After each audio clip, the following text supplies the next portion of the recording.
Right, so welcome. Hello, welcome back, my body language buddies. My name is Jesus Enrique Rosas. I'm the body language guy, and we're back. Well, back in completely unscripted and out of the blue. We can live chat. We can live chat. What we're going to talk about today? We're going to be talking about Trump on Joe Rogan. Has been massive. I think it has already like 18 million views. Something that is It was dropped in the middle of the night. I mean, I was watching it this morning. It was so it was not, that I haven't watched a complete Joe Rogan podcast ever. I couldn't finish it, by the way. I had some technical stuff to deal with here for your viewing pleasure. I thought, well, I'm going to take the weekend, for fixing a couple of things. I knew that Rogan was going to drop that more sooner than later, but it still came out as a surprise.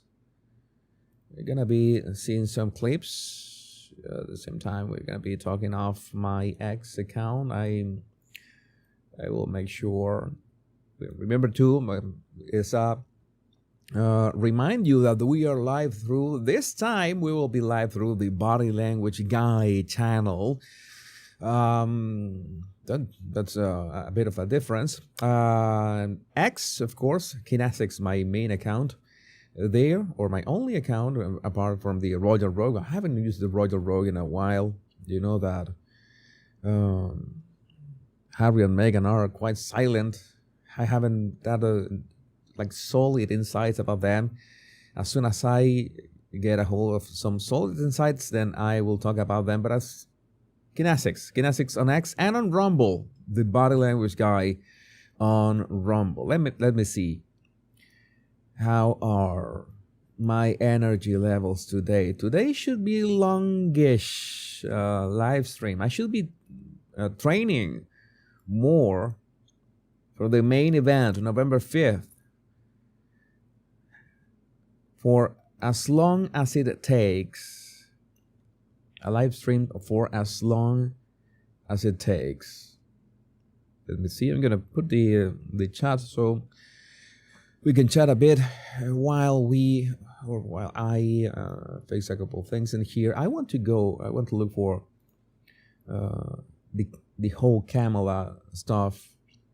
I want to focus on that one first window. I know that the video is around here somewhere. Kamala. There's something I wanted to show you.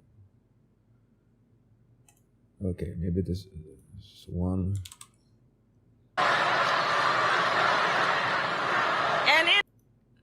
Let's see if I can. It would be nice if I can just watch it here. All right, yes, we can. We can watch here in.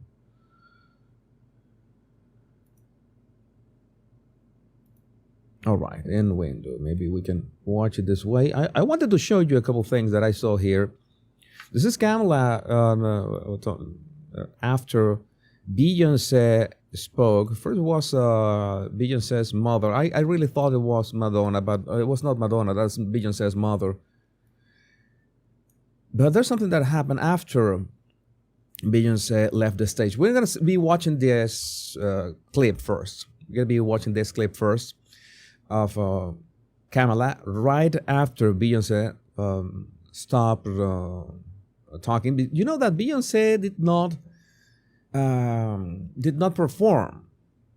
I mean, they really thought they really thought that Beyonce was going to sing at Kamala's rally in Texas. No, that she spoke like I don't know how many minutes. Like, I'm gonna check that. This was from PBS NewsHour. This is the main how do I call this? This is like the front camera, but the Harris Walls camp has a nicer editing of this event.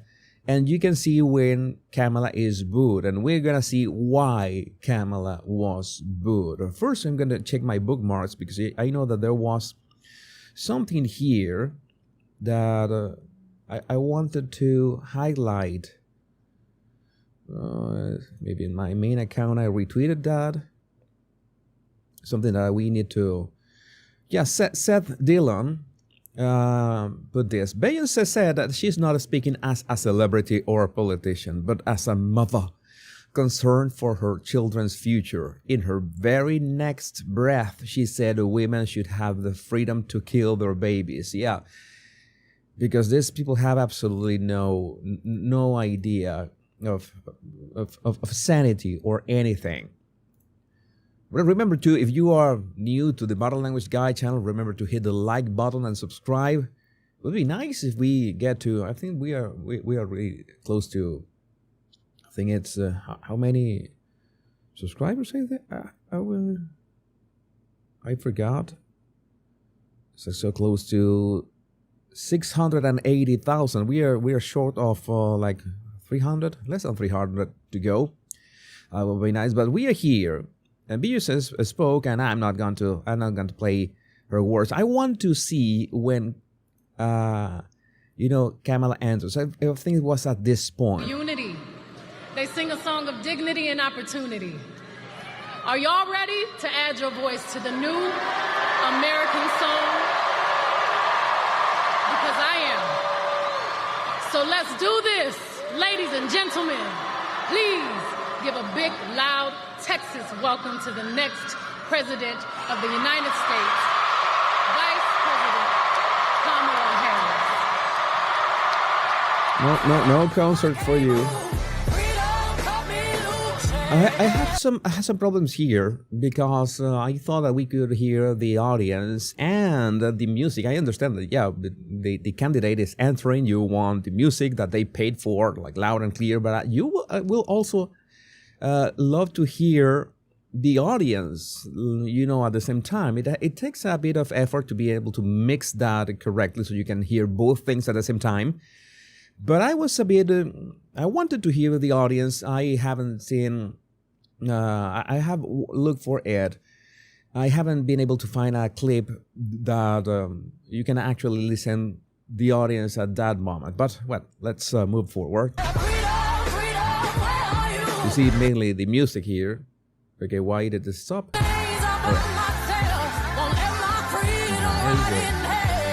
see people greeting her.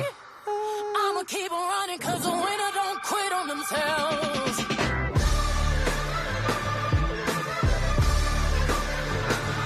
Reproductive freedom, that's all that they care about. I think they got a lot of doctors on stage or something like that.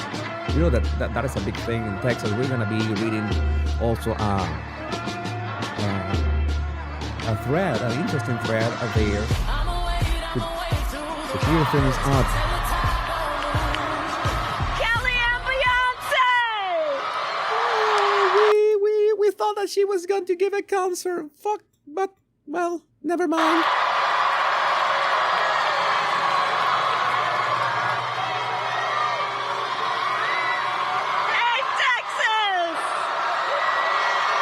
And she begins to, okay, hey Texas, everything goes fine so far. Typical Kamala rally.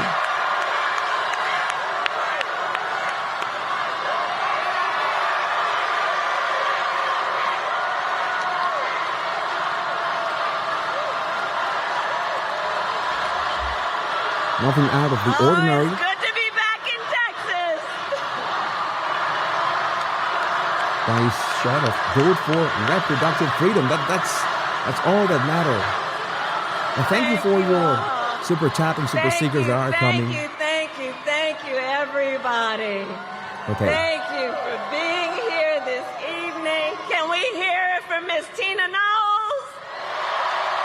Why are you speaking like that? Well, to be fair, yeah, that's something that they were talking about, and Joe Rogan mentioned maybe Kamala is too stressed for all the pressure and all the stuff that she's been through. That's a real thing. I'm not going to lie. That should be really stressing, and the amount of energy that you have to manage. It's something massive. That's not something that anybody can withstand, and I'm sure that Joe Biden couldn't have been able to pull that off. Miss Kelly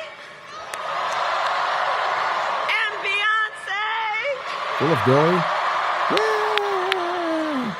What Nice. a warm Texas welcome. I thank you all so very much. Okay. And I thank you, and I thank my friends for reminding us of exactly what we are fighting for in this campaign. You know that she sounds she sounds a bit I don't know if my sound that is or if the sound of the video that is a bit low. I apologize for that, but she sounds like a bit wary, right? That she got more energy in past rallies. She needs more Tim Walz energy. You know that Tim Walz has all the the hands and the stuff and all the crazy hands, and maybe she needs whatever Tim Walz is having because it's a bit of a low energy, and that's the worst way to start a rally. You need all the energy in the world and be that pumped, and now it's a bit underwhelming. But We are fighting for freedom. you see that when she said freedom, her voice even cracked a bit. Freedom!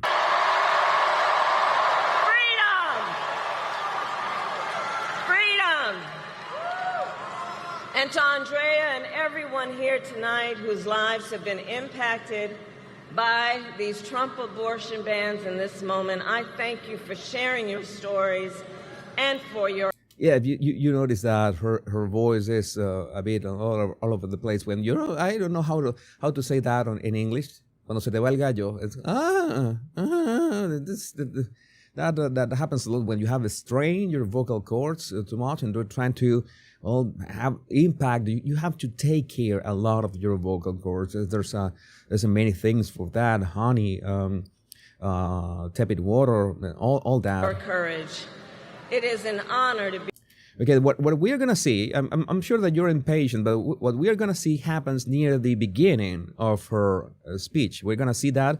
There are two moments where we're about to see. Here with so many leaders and all of you who have taken the time out of your busy lives to be here this evening so we can, as a community of people, as people who love body. Maybe I can just fast forward so we can jump to that part. Who are here, including Colin Allred. I'm counting on you to send him to the United States Senate so we can get right to work.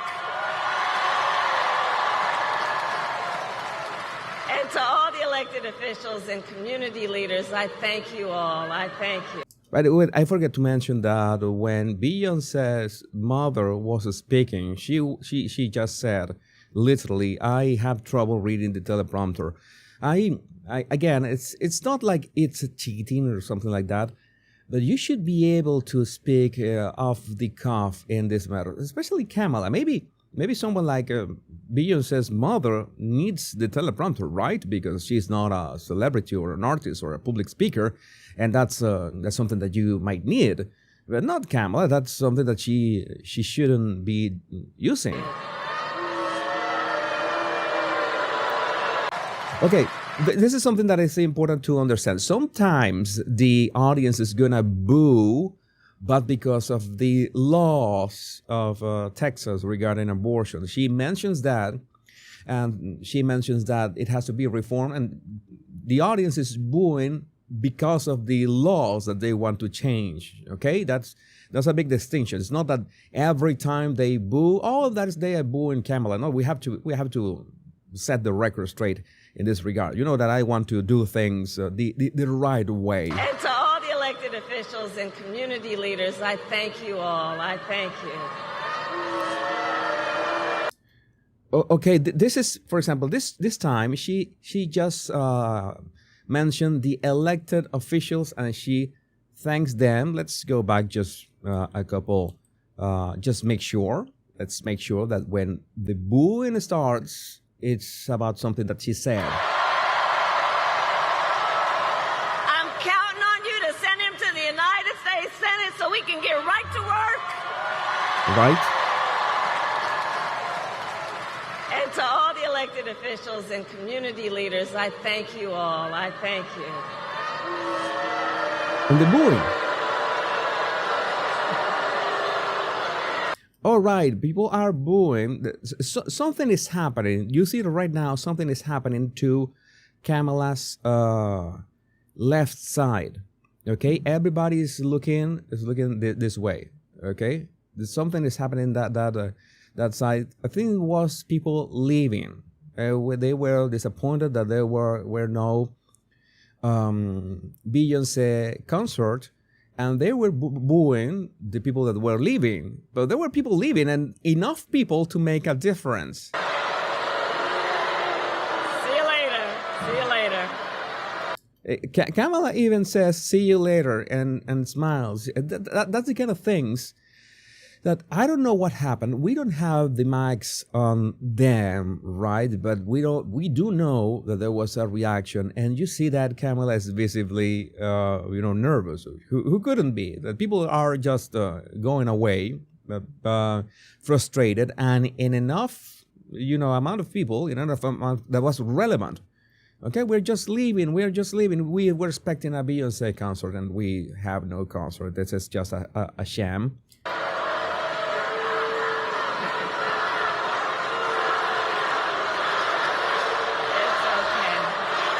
You see that the audience is trying to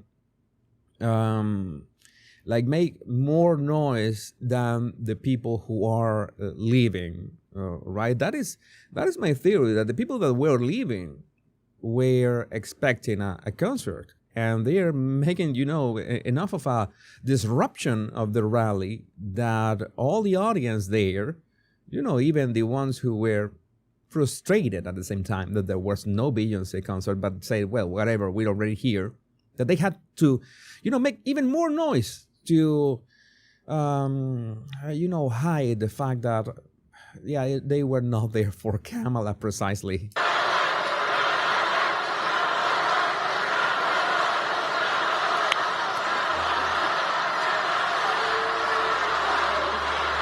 You see that she doesn't say anything. There's always an opportunity to be witty. That's something that Donald Trump does very well. He always seizes the opportunity to do something or say something, no matter what happens. And in this case, she just waved and said, "See you later." As well, she's acknowledging that people are leaving.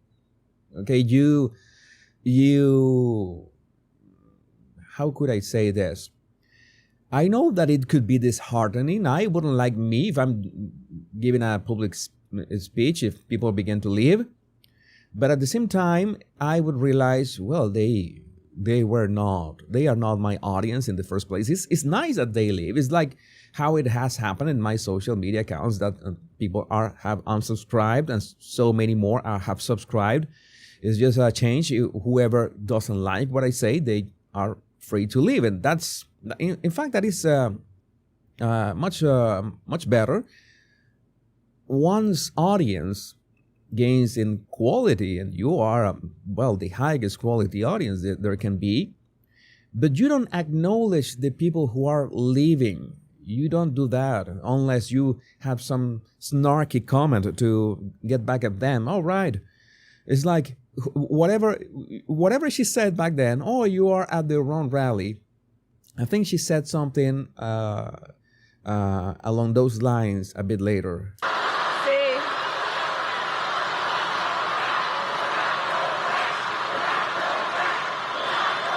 we're not going there.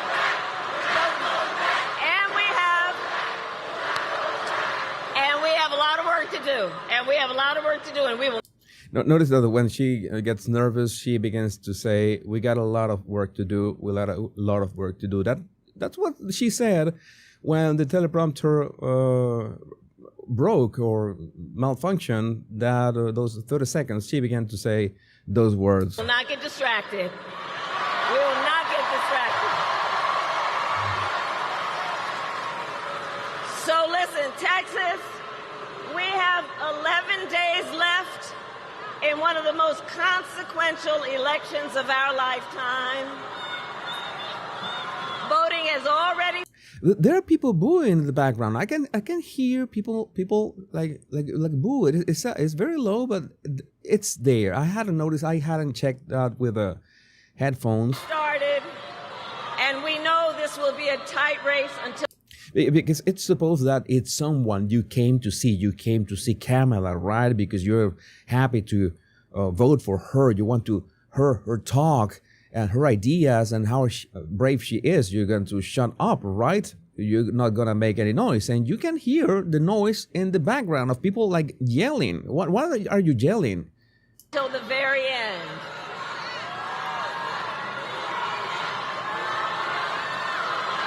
Okay.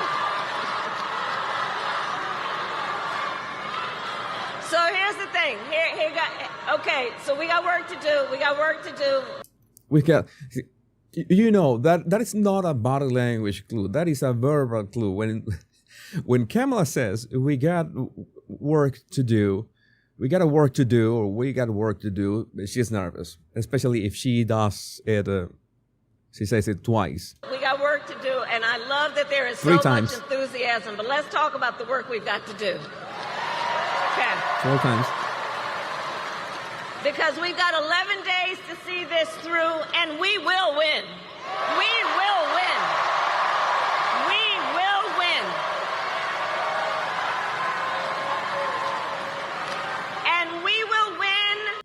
We're gonna watch this. I don't want to torture you that much, just a bit, but I want to show you the edit. Exactly what we are. Okay, we're gonna watch the edit of. We're gonna watch the edit of the Harris-Walz campaign. Exactly. It was a nice what edit. We are fighting for in this campaign. We are fighting for freedom. Okay, we already. Freedom. We already saw this, but you see that this is a higher quality feed. This is from the Harris-Walz campaign itself, and we got better sound as well. Freedom! And to Andrea and everyone here tonight whose lives have been impacted by these Trump abortion bans in this moment, I thank you for sharing your stories and for your courage.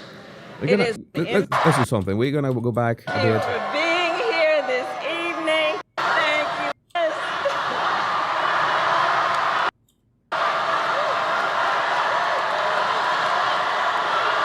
Because I want to go to the part that she actually, when it happens what we just saw, but from another angle, like the official angle, right? And this is because I have a problem when we don't see videos from the actual source, okay? This is the Kamala Harris account on YouTube. Oh, didn't notice that I have more subscribers than Kamala Harris on YouTube. Oh, well, this is from the Kamala Harris official account on YouTube.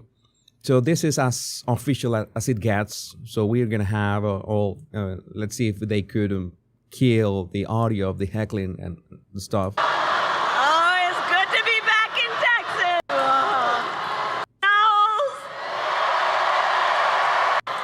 What a warm Texas welcome. I thank you all so very much. And I thank you.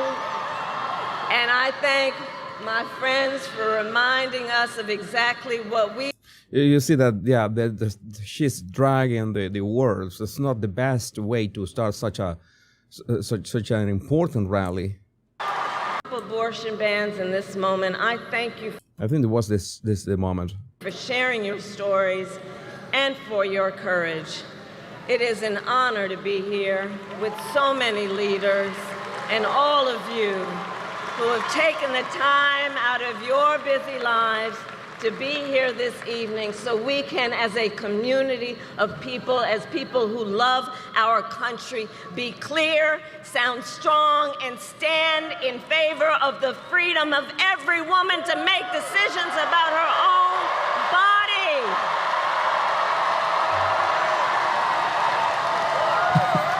reading your comments. Your comments are coming. I also want to thank the members of Congress who are here, including Colin Allred. Okay, we're arriving at that moment. And to all the elected officials and community leaders, I thank you all. I thank you. The booing began before she mentioned. I see people already looking in to the left, in this case our right side of the screen, to the left side of the stage. I see the people. I'm looking this directly on Chrome, so I cannot zoom, but I see people already looking in that direction, like the booing was coming from that side.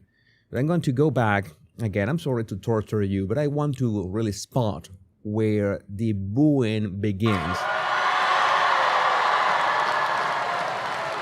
And to all the elected officials and community leaders, I thank you all. I thank you. There it started.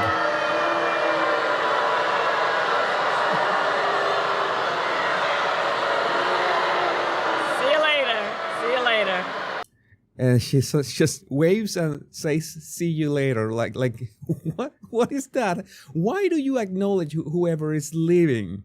It's embarrassing enough that people are leaving your rally and are booing you. You just go ahead. You ignore them. It's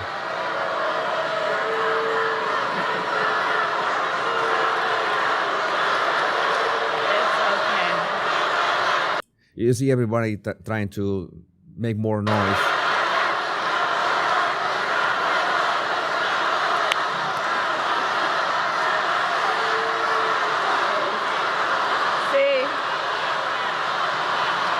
They still can, make out some booing, but remember that she begins to talk and you still see people screaming. Let's see if they could edit that out of the video. We're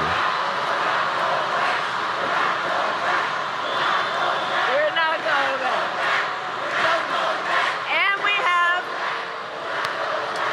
And we have a lot of work to do. And we have a lot of work to do, and we will not get distracted. We will not get distracted.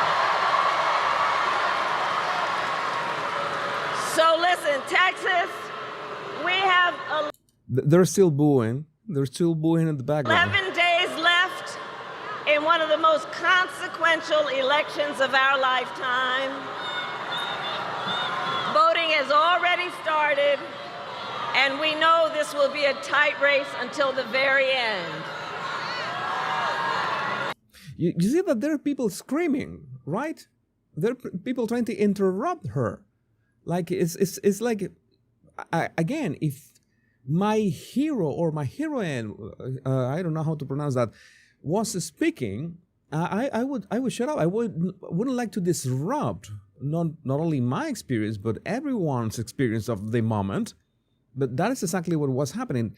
I'm going to go back 10 seconds again. Like, yeah, this is the kind of things that I do. You are watching me analyze this in real time and live for a proper analysis. This is the kind of things that I do when I analyze, like the Fox interview. I watched that interview in its entirety 6 times. 6. So, well, this is just a fraction of the pain that I go through to bring you the absolute best videos of all the stuff I put out.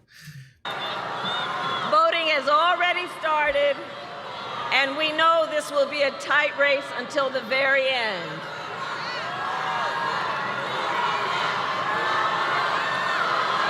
Okay. So here's the thing. Okay, so we got work to do. We got work to do. We got work to do. And I love that there is so much enthusiasm. But let's talk about the work we've got to do. Okay. Because. Okay, I think this is enough proof. Enough proof. Maybe there's another clip. I think that there's another clip. She said something else. But we got enough proof that she was booed. It's important. I think I always tell you that it's important to go to the source, the official source. One can see any clip on X, But any clip on X can be edited. Again, if I was, the director or the coordinator of Kamala's camp, I would have edited that part out before uploading, because, well, it was a nice edit, and it's something that you can do. But the problem is that it would have been easier if she didn't acknowledge what was happening. If she just went forward or said something, I don't know, wittier, but you know that you need to be able to improvise. And again, if you are tired of so many days and rallies and practicing for days for interviews, and then those interviews, for example, the town hall with Anderson Cooper, goes so bad and your numbers suffer because of that, and everybody's talking about that negatively, then it gets on your nerves. You will not be able to react the same way, especially when people begin to leave and boo you. So yes, I understand that editing that out would have been a bit difficult.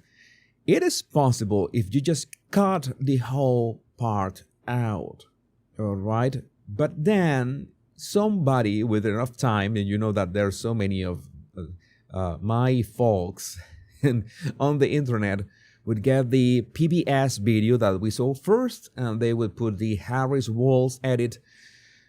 Then you can see that it was edited out. Oh, they edited that out. Kamala was pissed. She was afraid of being booed. She cannot stand the backlash. I don't know, that would backfire eventually. So it's better to just leave it. It's the kind of things that happens when you try to fix things for your candidate or your boss, whoever you're working for. And yeah, there's only so much that you can do as an editor or someone in charge of the sound. If your boss screws whatever he or she is going to do on stage, even if you write the best script, things can go south, okay, can go bad, and this is what happens. She gets booed. I just wanted to confirm in front of a live audience and have record of this, that effectively she was booed. My guess is that people were really eager for a Beyonce concert. Sing a couple songs, please. I think that Willie Nelson sang a song, if I'm not mistaken. I think that he did. There were the doctors that were speaking. It's important to kill babies. It's so important for us. That is the Mickey Mouse voice. Willie Nelson sang a song. That's nice. The guy is like 200 years old, only because how old he is. I has my respect but you're the Kamala rally. Yeah, Beyonce could have sang an acoustic song. You didn't need the fireworks and all the shenanigans and all the sound. You just bring an acoustic guitar out there and sing a song with everybody. Maybe that song that which Kamala answered, Freedom or something like that, you do a rendition as Bruce Springsteen did. Was very bad. If you think he sang one of my favorite Bruce Springsteen songs, Dancing in the Dark, and he absolutely was one of the worst things that I've heard in my lifetime. I mean, I listened a lot to Bruce Springsteen before discovering Metallica. That was in my pre-metal era, which is pretty much all my musical era. But yeah, Beyonce could have grabbed easily an acoustic guitar, just like Willie Nelson, just like Bruce Springsteen, and go and sing 2 minutes. It's like the intro, and sing a song, and then it segues into the intro, the main event. She presents Kamala, and nice. At least it's very easy. It's extremely easy. Beyonce plays guitar, right? Right? Bruce is past his prime. We need to look for that. We need to look for that Bruce Springsteen clip.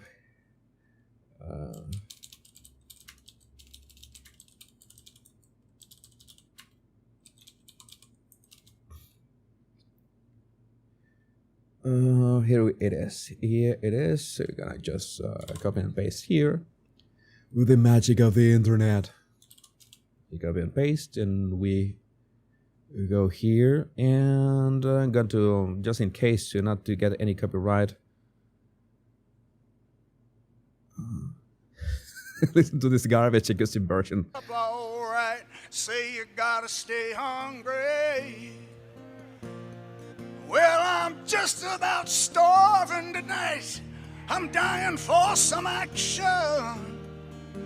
I'm sick of sitting around here trying to write this book. I need a love reaction. What? Oh my God! You know the record "Burned in the USA" was literally my favorite. I had like 4 or 5 favorite records in my pre Metallica era. I see that in my pre-Metallica era because it was September 6, 1991, with the Video Music Awards, and my head just exploded. I discovered heavy metal thanks to the Black Album, which is the worst way to discover heavy metal. But bear with me. I listened to a lot of Queen, a lot of there was this one of my favorite records was the Footloose soundtrack, and the Footloose soundtrack you had a song by Sammy Hagar. Up to this day, The Girl Gets Around, that song was, I just listened to it like 1,000 times. You know, that was me trying to discover heavy metal, was about to discover me, not me heavy metal. And the Born in the USA record, for me that was just, also the Synchronicity album by the Police. But the Born in the USA, Dancing in the Dark, I don't know, I must have listened to that song like 500 times or 1,000 times. I have no idea. But my God, this. Come on now, baby, give me just one look. You can't start a fire sitting around crying over a broken heart. Yeah, she absolutely looks like Megan Rapinoe. All of those bands that you were mentioning, White Zombie, Rush, all of them. I have always been a heavy metal guy, hard rock guy. All of that, from blues to death metal, you know, the whole spectrum. That is how I roll. Electronic a bit, of course, but God, yeah, at least there was some intention behind this. You know, it's like I can give you 1 star, 1 out of 3 stars, just because trying to be there. It's trying to play something, trying to do something. And why would you choose Dancing in the Dark? It is my question as well. Why would you choose that song? Would have been so emblematic to sing Burn in the USA. In this case, it would be burned in the USA. Oh. Hanny Brune Grant, who is Bruce? That question reminds. Who is Bucky? Where's your? I want to highlight your comment. Where's your comment, Hanny? I sometimes see your comments on one side. Yeah, this question. Who is Bruce? That is. I have to say that with my Batman voice. Who is Bruce? Who is Bruce? So that's what I'm talking about. We have the booing. We got the half-ass endorsement by Beyonce. She didn't even sing a song. Let's say that Beyonce at least showed up. Because in case of Taylor Swift, that was an Instagram post, right, with the cat ladies, and that was it. That was absolutely done. Let's talk about Rich on the ground. Trump and Joe Rogan. The thing with Trump and Joe Rogan is that I'm pretty sure that if I play too much of this, I'm going to get copyrighted. Instead, I'm going to say a couple of things. How about in? Let me see if I can see at least we can do something different. Maybe I can look for clips that people have already caught on X, and we can watch from there. That is the best way to approach this.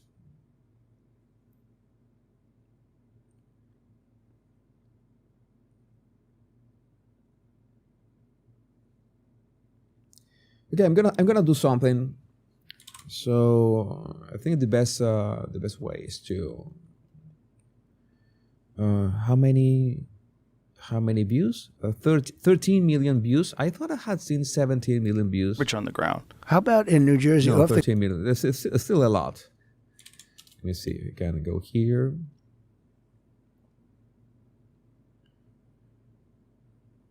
Okay, let's see. I'm going to just look for Trump, Joe Rogan on X, and we're gonna talk about the results and any clip that we can find. We're gonna be looking for Benny Johnson, Joe Rogan, and Trump. 10 million views. That was 2 hours ago. Kamala and Beyonce, 500,000 views. Both published 11 hours ago. The elites no longer control culture, so humiliating for Democrats. All their support is fake. And we already know about the booing. Yeah, there's a Benny with the receipts. The media say Trump lied when he told Joe Rogan that industrial wind turbines are killing whales, but he didn't. In fact, it's worse than Trump said. I found that part really interesting. I'm completely against wind turbines. Turbines is the way to pronounce that.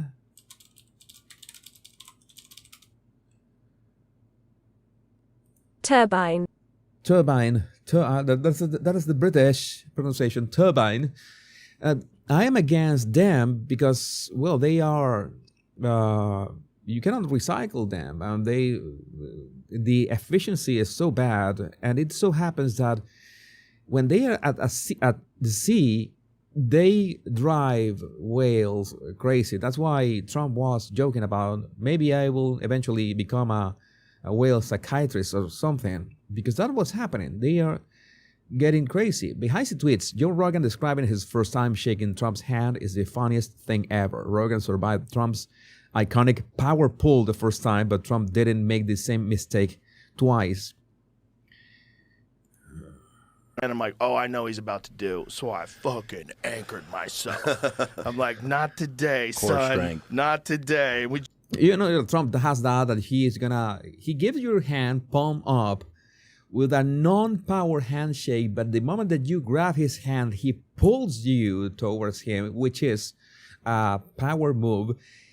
That way he makes it seem that you're getting close to shake his hand. That is a really smart move, and of course Trump has the size to pull that off with almost anybody. And Joe Rogan already knew what was coming. See, this was interesting. They were talking about the MAHA, Make America Healthy Again. That there's already people telling Trump that they don't see as such a good idea that Robert Kennedy Jr. is on his team just because Big Pharma. And then, these are delicate topics, and he says that, Big Pharma has done a couple of things right, maybe the polio vaccine, and I'm sure that many of you are going to jump telling me that, the polio vaccine is already,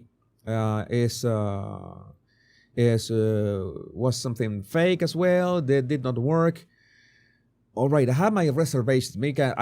I don't have an opinion. I believe that back then maybe the system was not that corrupt, and maybe we could talk about the polio vaccine, and something that perhaps every single pundit that I've seen, they agree that the smallpox vaccine was the real deal. So vaccines in themselves are not the problem. It's how they are weaponized and the business behind them. That they are pushed in ways that you need enough tests to make sure that they don't harm children, especially they don't harm them in ways that can just transform their personality. It's something that has to be studied. It's like I have said a couple times in my shows that I am pro mRNA vaccines. I'm pro experimenting with genetics modification and vaccines based on that. But it's as anything else. It's like I could be pro flying in an airplane, but you need to go, little by little until it's safe. It's not like the Wright brothers had that flight and everybody was going to jump on commercial flights immediately because that would have been a disaster. Every single thing in humanity had been a crazy idea at first. I always mention, in my limited understanding of how antibiotics work, antibiotics are like a nuclear bomb in your system, that they destroy everything. They destroy the bad guys and they destroy the good guys as well. They deplete your immune system. You can imagine the first one who came up. What if we just take something inside the body that destroys everything, both the illness, but at the same time, it will deplete our immune system, like a nuclear bomb. You're gonna destroy everything. Okay, start from zero. You will, of course, make sure that you take them. That's why you have to take your antibiotics all the days that you need to take them, because you cannot half-ass a nuke in this case. But of course, at the first time someone brought that up, that must have been crazy. You are insane. That's not something that we should do. Nuke our immune system to heal from an infection. And now we use antibiotics all the time. It was a crazy idea back then. We needed to do a lot of tests to realize that not only, they were safe, but we needed at least 5 kinds of antibiotics. And we could even use them to target specific infections. It takes time. But eventually, they are net positive humanity. Yes, I'm telling you, I'm pretty much willing that I see in terms of decades or even centuries, maybe right now. I always say that whatever they did during COVID was crazy. I mean, when COVID started, I did not know much about vaccine. I began to review all the process of how that was, how vaccines were created and what was the process. And I realized there's no way you can have anything running in less than 1 year. And the most, sensible way to have something up and running would be 2 years. When they were announced 6 months in, I immediately thought, no, this is no. Wait a second. This is one or two scenarios. Either they are like Temu vaccines, like the cheapest thing that you can imagine, or I went full tinfoil hat, conspiracy theory. This was all planned from the start, and these vaccines were developed beforehand, before releasing this, and screwing Trump's final year. People ask me what is my insight about all the Wuhan lab and all that stuff. These are the topics that YouTube doesn't want to talk about. But I think that as long as you don't say that you're against vaccine, which I'm not, I am pro vaccines as long as you can prove and test them and make sure that, okay, yeah, they work and they don't have everything that you get into your body is going to have side effects. Everything. There's no escaping that. And there's always going to be some, statistical probability that something is going to be bad for you, that you're allergic to some things. That's a given. But you cannot rush an experimental drug, especially, and this is the part that bothered me the most. Again, I am pro these technological and medical advances because I think that that's the way that we can cure so many things, including cancer and so many stuff. But we need to do things the right way, the way it was done with antibiotics. Nobody denies the effectivity of antibiotics now. But at some point, they were a crazy idea. And at some point, they were really dangerous. And at some point, they had the worst secondary effects. Okay? So it's the same. You just need enough time and enough tests. And no, 6 months was... I said, no, this is not it. And the other thing, back then, we're talking about 2020, I was just getting this, some of you already know that was a kind of tough year for me. And I was not really invested on YouTube. I was invested in LinkedIn. I think that was one of the worst eras of my life. But the moment that I saw that these authorities began to say, yeah, it stops spreading, right? It stops spreading, or it stops you from, protects you from getting it. Wait a second. Again, I'm not an expert, but I knew the structure and the kind of virus we were talking about. I already knew how vaccines for those kind of viruses worked. And I absolutely 100% knew that no, they were not going to stop you from getting COVID. That is just not possible. That's not how it works.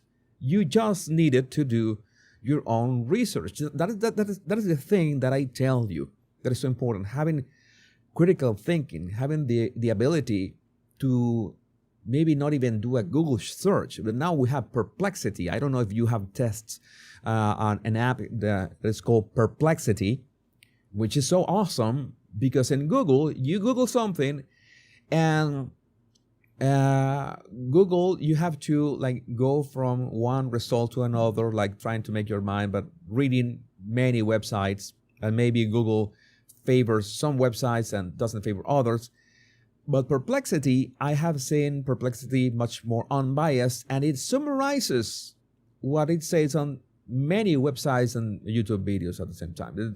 I have no stake or relationship with Perplexity, but I have been using it for, I think, 2 months now, and I haven't done like a single Google search anymore. It's that simple. But it's important. It's to say this. That is not possible. That is not possible. It's what?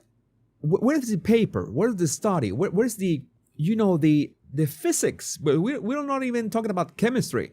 We will be talking about physics. How will you make this physically possible? That you're gonna stop from people from getting COVID just with getting the shot. I can understand. Okay, you can, curb virality. Now we're talking. You can curb virality. If you get COVID, but COVID doesn't get a hold of your body with that strength, okay, will be you will have less shedding and you will have less of a chance of getting other people infected. Okay, because you have a milder system. Maybe you have it, and maybe you go through the process in which you can infect other people, but you have such a low virality that you don't get to do it. I know that I'm not talking in the exact terms, but you get what I'm saying, right? So I said that no, these people are lying to us. These people are lying to us. Again, I wouldn't say that the vaccines did not work. Okay? Maybe I would say that the vaccines did something, but the net negative that was accompanied by all that, especially, and this is the worst part. Maybe mRNA vaccines did something good for some part of the population. And what is that some part of the population? Let me explain. I try to explain before you go and begin to. I see your comments are getting longer. Wait just a couple. Wait just a couple minutes until I give you my full insight. Maybe you have the problem with COVID is that you have this, let's say, evolved or different flu. I don't think it was released on purpose, but the timing to F up with Trump's last year on his term, was such a coincidence that, well, but at the same time, it was something that happened worldwide. But well, I was talking about the people that are really affected, the people that were chronically ill from inflammation. And this chronically illness from inflammation comes from, well, being chronically inflamed, having this inflammation because of what you eat, okay? Maybe lack of exercise, maybe. So many complications happen first to the most vulnerable, the elderly. It was easy to understand if you did not care, if you are maybe you're too reliant on your country's healthcare, that that it has been stress. So many. We have to look at this like a system. Healthcare in every country, no matter if it's private or public healthcare has had it much worse.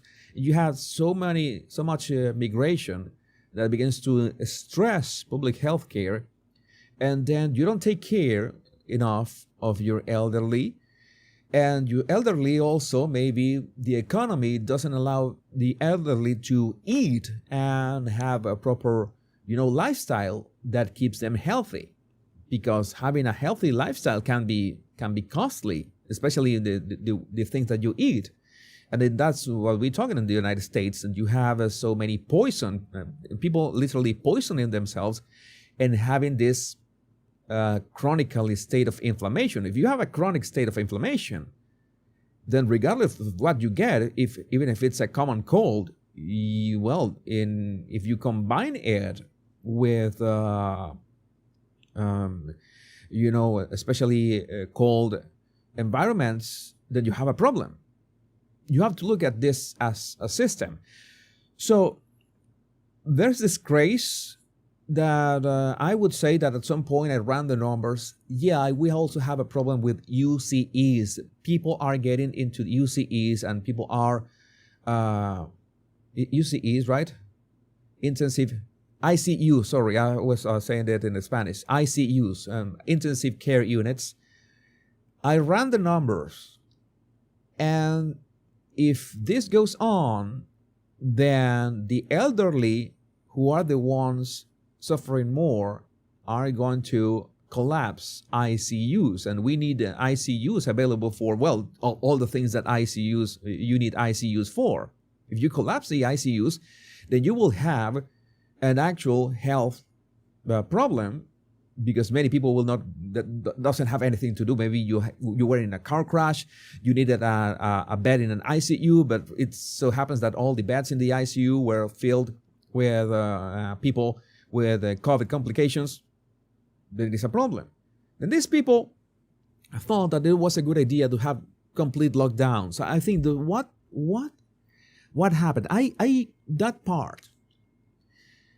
That part was us. That was one of. I have to say that we had the privilege, because was just a privilege, of watching how all these motherfuckers in the world, in governments worldwide, agreed to have these massive lockdowns and to wear the goddamn masks. I mean, this was something that I could not understand, but I said, this in the long run will reveal itself to be the biggest mistake, not for us, but for them, and realize that whatever they push us to do, just expose themselves, that they want to do it on another scale. They cannot repeat that. They have tried with headlines, the masks have to go back. We have some problems with the monkeypox or whatever it is. It is not working. They already realized that they overplayed their hand. And things that happen in so many countries, it was so terrible. I don't know who thought that was a good idea. Who was behind? I think all the people behind those decisions, starting with Anthony Fauci, are a bunch of sadists. They are sadistic. They did that only to see, let's see if we can do this. Let's see, we want to see the world suffer. This is something that we want to see. It's like, we need to create this just as a test. We have fun. We will have fun doing this. And they absolutely had fun doing that. But they overplayed their hand because we got to see through it. I know that I'm keeping an eye on your comments. And I'm really sorry for all of you that lost loved ones, especially your elderly, your grandparents, to this crazy stuff. And it's something that it's really hard to recall those images. And the idea is something, not images, because sometimes we didn't even know that grandparents dying alone. That I don't think that's something more cruel than that. That's something that this was the best example of the most sadistic thing that humankind has seen on a global scale.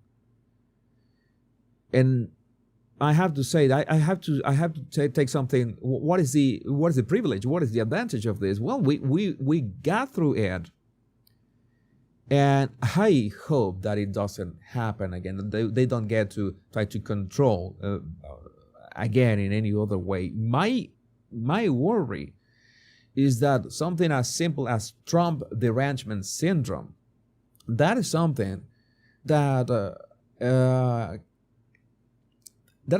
proves that with enough brainwashing, so many people, this huge amount of people, not only in the United States, but the world, can be able to want. I want to be told what to do. Tell me what to do. What should I do?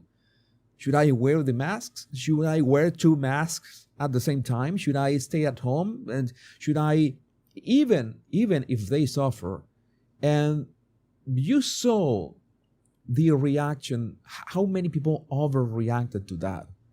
It was a mass paranoia that is really concerning. I mean, maybe it's not going to happen again the same way that happened, but the seed is there that you can actually make people go crazy on a mass scale. That is terrifying. It's the closest that we have been to a zombie apocalypse.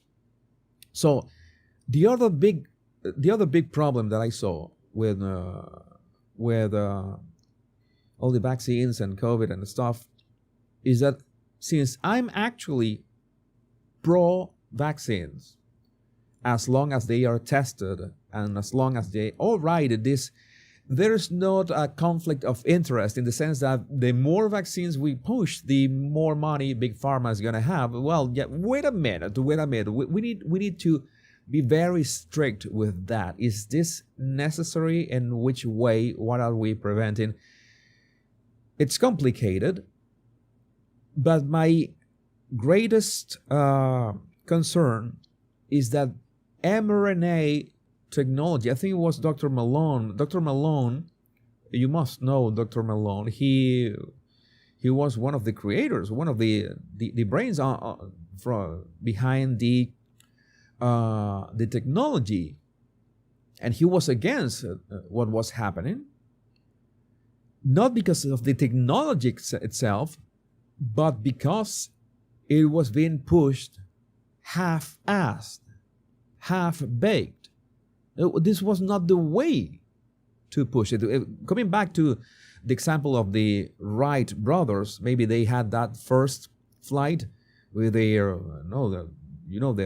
the plane that they designed, had that first flight, and imagine that immediately, like 1 week after that, we're gonna organize commercial flights for 100 people at a time. How do you think that would have gone? That would have been a disaster. That would have been murder. That would have been irresponsible. Irresponsible is too small a word. So it's not that planes are bad or something that we should never use. That is nonsense. Is that they needed that process of development. But what if the Wright brothers had done that, exactly that? Let's put a lot of 100 people at a time in a plane, and then you have people dying on makeshift planes all over the world by the hundreds. Nobody would have touched a plane in decades. That's for sure. That's what would have happened. We would not have planes today. People would be too afraid to fly because the time where the Wright brothers did this. Imagine the world right now that we didn't have planes because someone thought that putting 100 people in half-baked planes was a good idea. We would not have planes. Everybody would say, "Remember the mass casualties of that technology.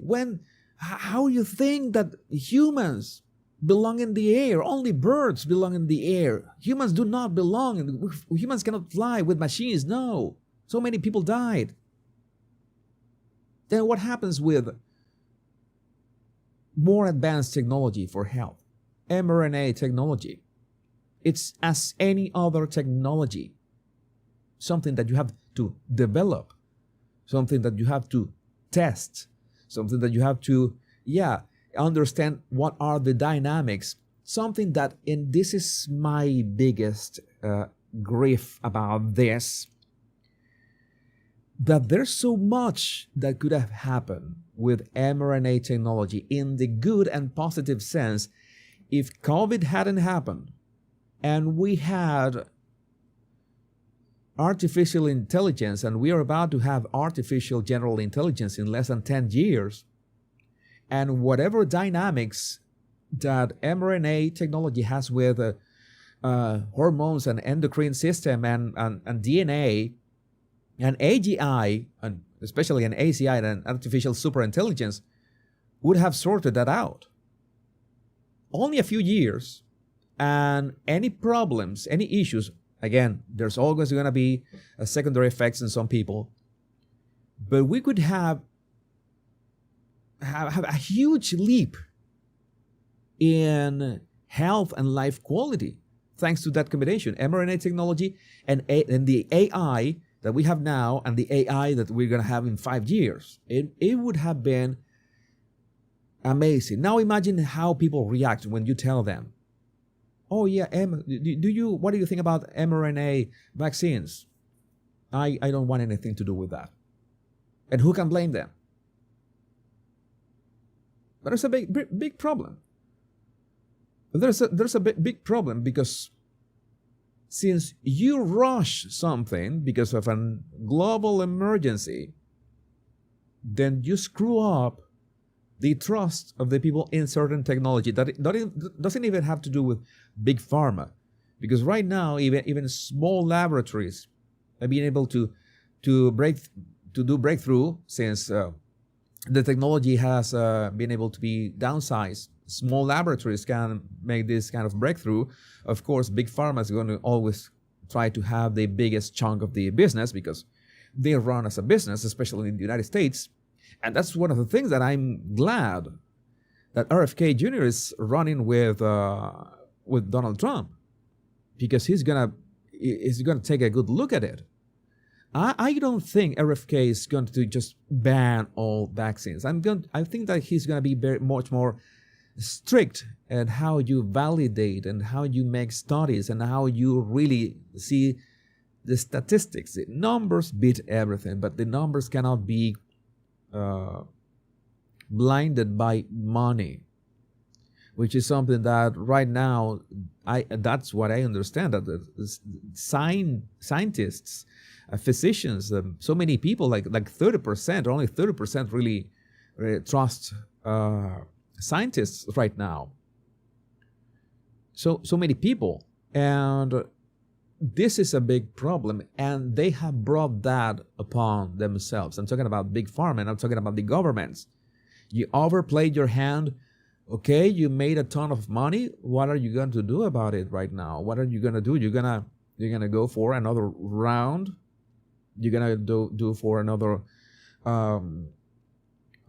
crazy experiment. And I made a video about that of one of my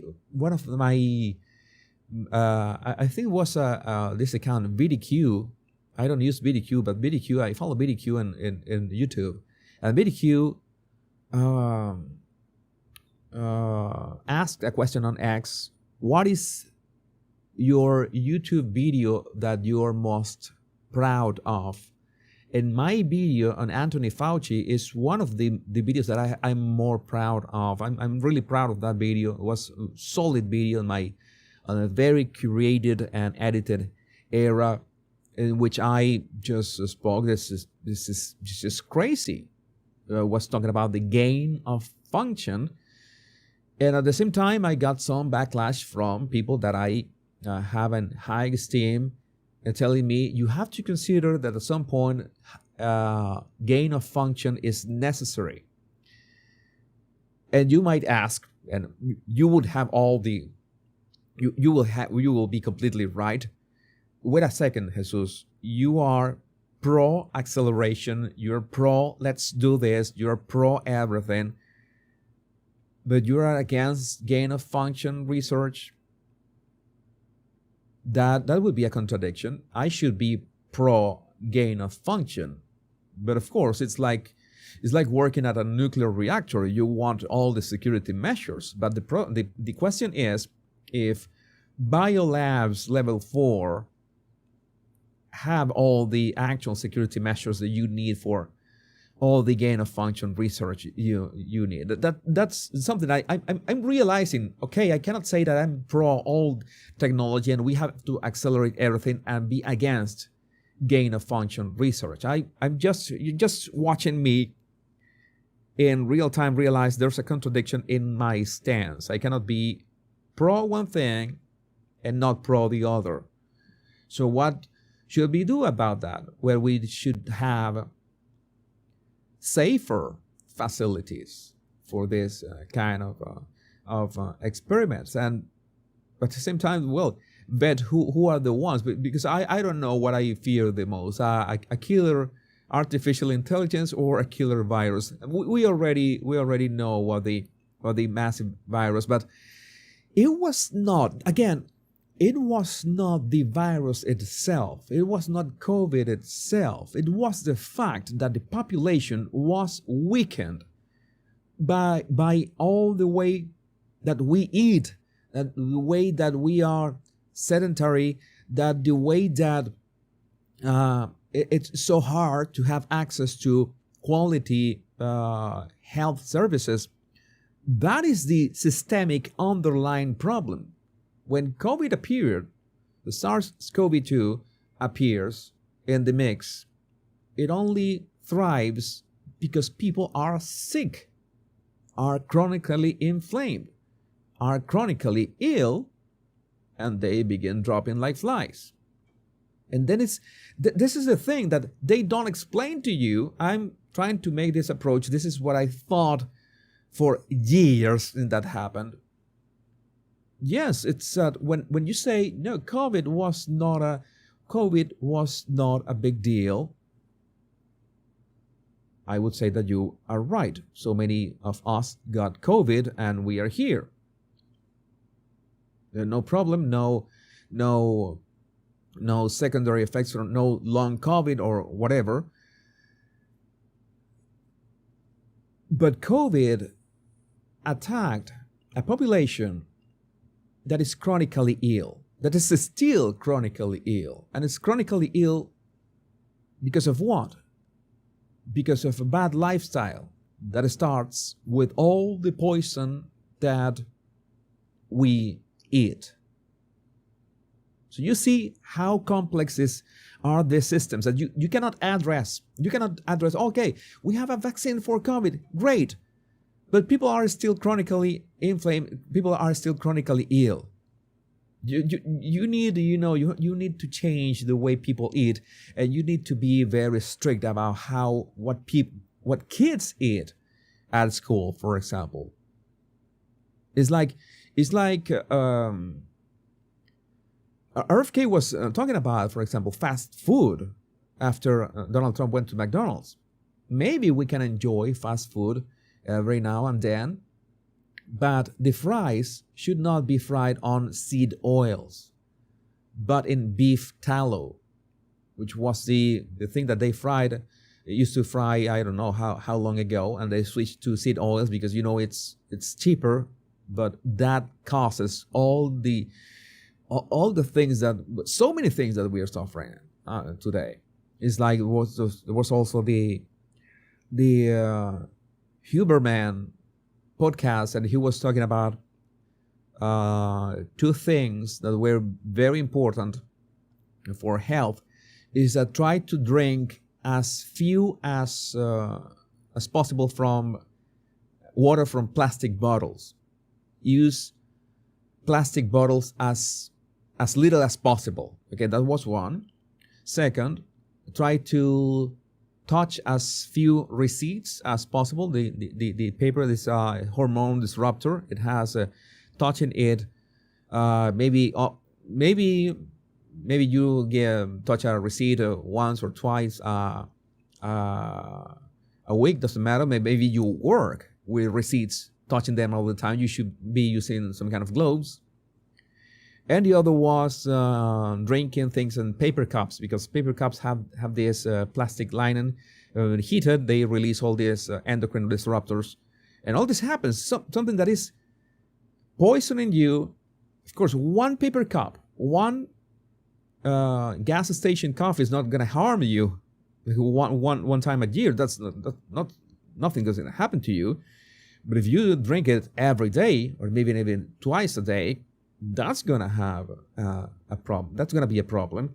And then your body will be constantly fighting that inflammation, fighting that plastic, fighting the nuclear grade gluten that we eat nowadays, which is not the same gluten that people eat, for example, in Europe, or the same gluten that people in the United States ate 50 years ago. Oh, people used to eat bread. People eat bread in Europe and everything is fine. Or people ate bread in the United States 50 years ago and everything was fine. Yeah, because the bread right now has some kind of, it's another stuff. It has been, how to say that, modified to make it tastier or more addictive or something.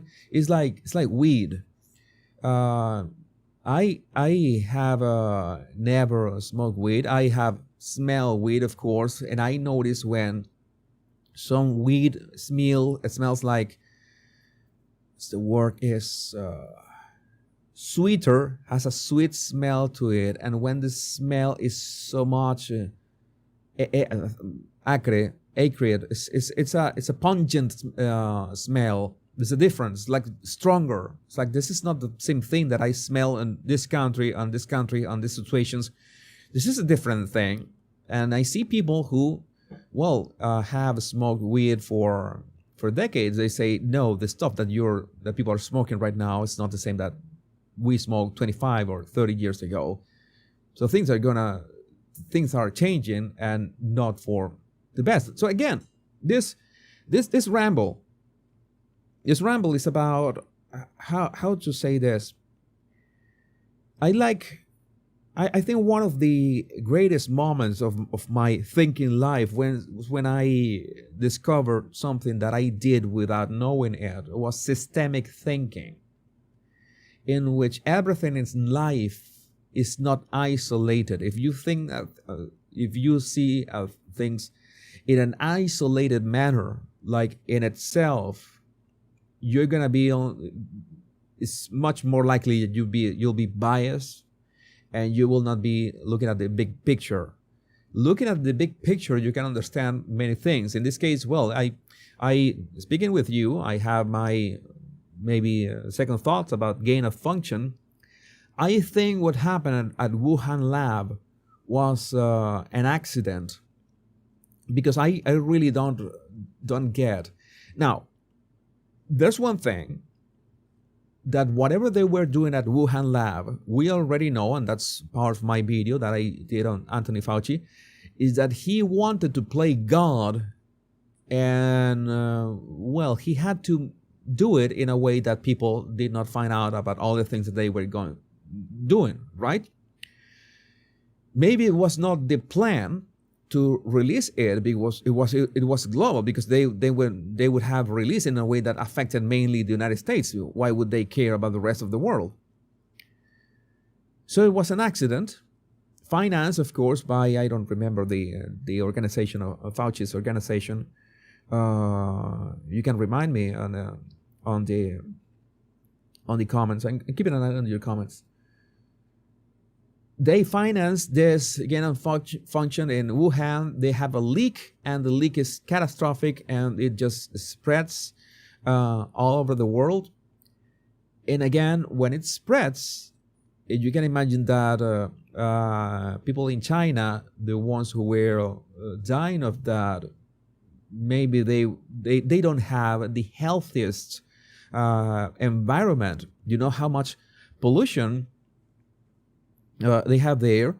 And by the way, Trump was saying that when he went to visit China, they turned off the factories like 20 miles around where he was going to be, like 1 month before, so the air would clear up. And the moment that he left, then they just turned them on, and they have this huge pollution. So you can imagine that if Chinese were dying from COVID, you have to insert in your system, in your systemic way of looking at the world, that they have all this pollution, that maybe they have low quality food, that they are also chronically inflamed. Not only inflamed, but they have problems with respiratory problems because of the pollution. And if COVID attacks the respiratory tract, that's why you're gonna see all those body bags lined up next to each other. So systemic thinking, it's that you start with one ingredient, all right? In this case, COVID, SARS-CoV-2, for example. And you say, oh, thank you, Korean captions. Korean captions came up with the NIH, the National Institute of Health, who was financing that you remember Fauci being questioned by Senator Rand Paul, and he said to his face, "No, we're not financing any gain of function. We are not financing any gain of function." That was a lie. I haven't seen him prosecuted. Isn't that lying under oath? He lied under oath. He said that there was no gain of function financed by the NIH, and it was proven to be false. It was what was already happened. That was happened in Wuhan. was this leak, and people begin to die, and that's this crazy reaction. And of course, you have big pharma saying, this is the moment we can make a ton of money, and they made a ton of money. Big pharma made all the money thanks to the hysteria. And why did the hysteria start? Because fear is the strongest emotion of humanity. No other emotion has the effect that fear has on us.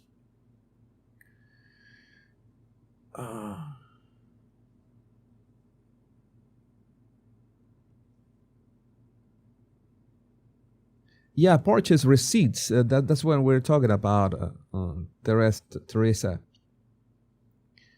It was in a... Huberman said that he was going to release the whole podcast. It was, I guess that is 2 hours. Andrew Huberman, you can find him in YouTube. But in X, he gave this advice. I'm going to look for Ed. Why not? I'm going to look for Ed so we can... for that video. Here it is. Okay, let's watch Huberman saying it himself. I think this is important. The Huberman Lab podcast that's out now is all about microplastics and endocrine disruptors. And there's a lot in there. There's also a lot in the upcoming episode of the podcast with expert guest Dr. Shauna Swan. However, in the meantime, there are a couple of things that you can do to limit your exposure to microplastics and endocrine disruptors, because they are not good, and there are simple things you can do to avoid them, or at least to minimize their impact. First of all, avoid drinking from plastic bottles, especially disposable plastic bottles. That's also great for the environment, as these endocrine disruptors and the physical waste can disrupt marine life, wildlife, plant life, soil, etc. It's impossible to avoid drinking from plastic vessels completely, but whenever you can, use glass, use ceramic, use stainless steel. Also, avoid drinking from paper cups that are for hot beverages. They're lined with BPA-containing materials. BPAs are endocrine disruptors. 2, do your very best to limit handling of paper receipts. I know a lot of people debate this, but Dr. Shauna Swan, that's the correct pronunciation of her name, assures me you want to avoid handling paper receipts because they have powerful endocrine disruptors. So decline the receipt, ask for an electronic version, or if you have to work with receipts because it's your job, wear gloves, cloth gloves, nitrile gloves, or third best would be latex gloves. And third, yes, we should probably avoid drinking from cans unless they say BPA free, or you can confirm that they are BPA free. The cans are lined with materials that disrupt estrogen pathways. They both activate and block estrogen pathways, by the way, thyroid pathways, testosterone pathways. We are not going to be able to eliminate our exposure to these endocrine disruptors and microplastics, but we can do a lot to minimize their impact. This is something important that you say, oh, you're going overboard with this, Jesus. We will not be able to do this. There's people that say that you should not be using polyester in your clothing, only cotton or wool, and that every single sports clothing disrupts your underwear. It has polyester, and I say, my God, there's like a it's not a paradox. It's how to say this. It's like you cannot just do it all, because you simply will not have a life. Well, ultimately, we would say, you know what, drinking too much water. Well, in fact, drinking too much water can literally kill you. But drinking water, you get so paranoid that you fear everything. That's not the idea. The idea is to try to live a healthy. By the way, this is good advice. But one of the best advice I can give you for your health is prioritize sleep. Something that has, for me, has been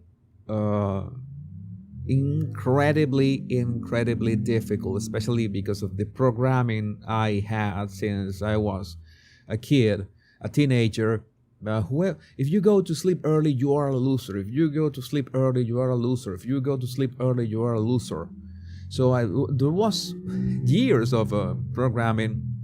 It has been really hard to unprogram or deprogram.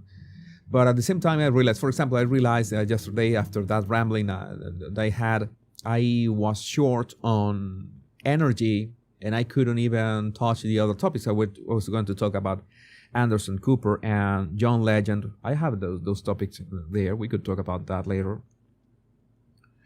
I realized that I did not sleep well the night before, so it doesn't really matter the plastic bottles thing. If you don't prioritize sleep, you try to walk at least enough steps a day, 5,000 steps, 8,000 steps will be ideal a day. If you don't lift weights at least twice a week, once a week it would be enough. A full body workout. Trying to mind the macros that you eat enough protein.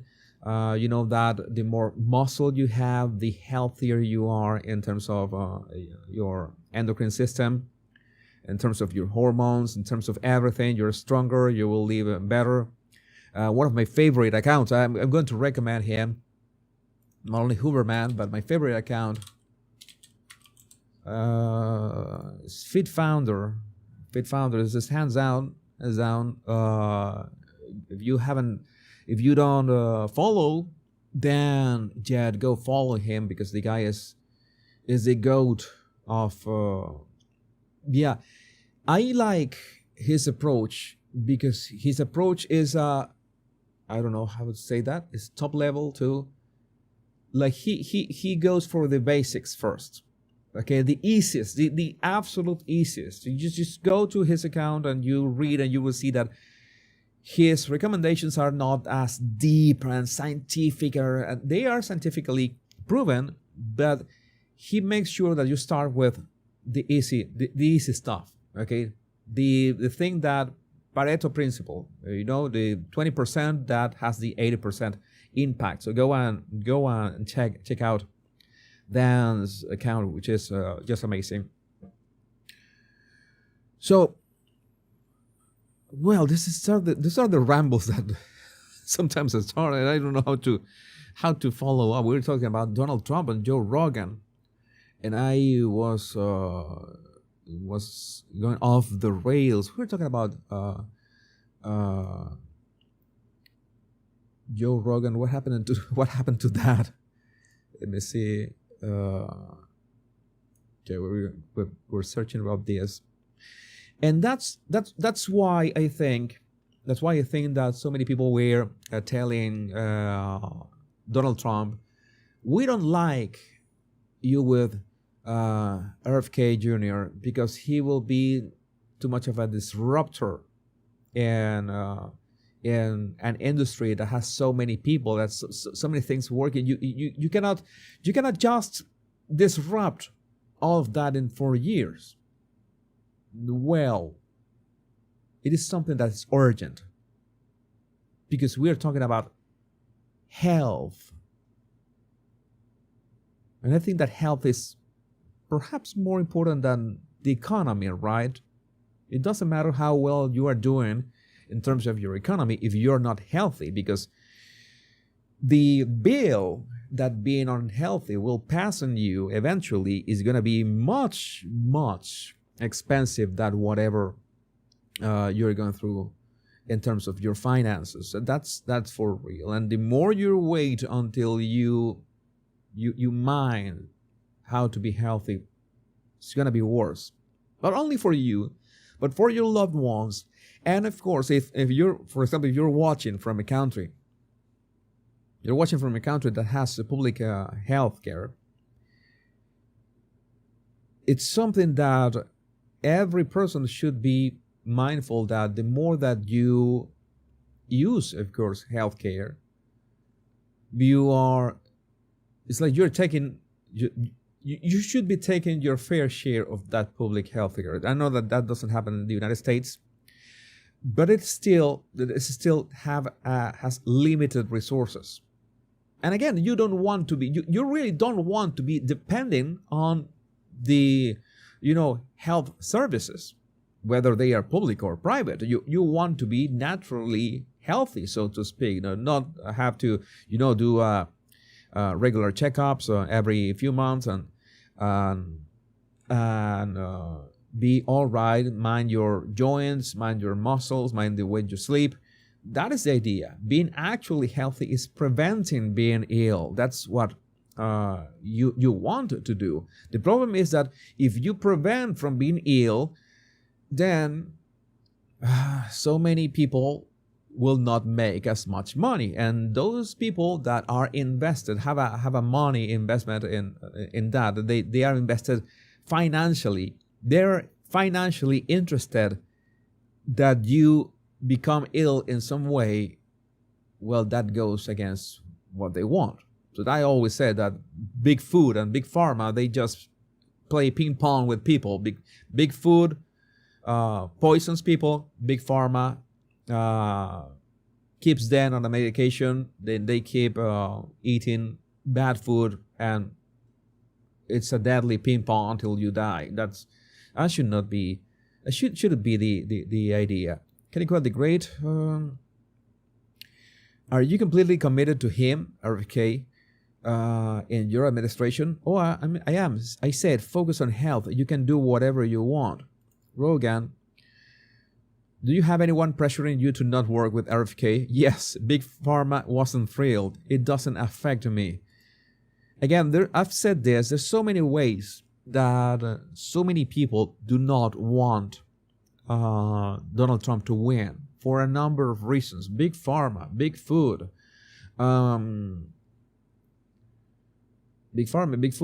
of course, whatever is going on with the Diddy tapes and the Epstein list, man, that's something that we all want to see. We want all that to be open. Let's expose all that. That's why you see so many Hollywood celebrities. We also had this. Let me see if I can. We got Cyndi Lauper. Cyndi Lauper saying some. Oh, it was a joke I shared. This was me. This is me every time any journalist asks any kind of questions about any topic to Kamala. Say it. Say it. Oh, I miss Sam Kinison. Sam Kinison was a legend. Gone too soon. Let's see, but there's another thing I wanted to show you on my X account that I share. Oh yeah, Leo DiCaprio. Oh, Leo DiCaprio endorses Kamala Harris for president. Have all the Diddy regulars weighed in now, says Scott Adams. Yes, absolutely. But I know that I had a. Oh yeah, there's Cyndi Lauper.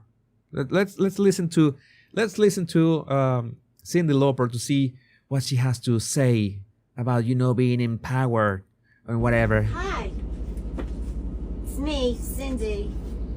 I'm touring the country. I'm very excited to see my country. I love my country.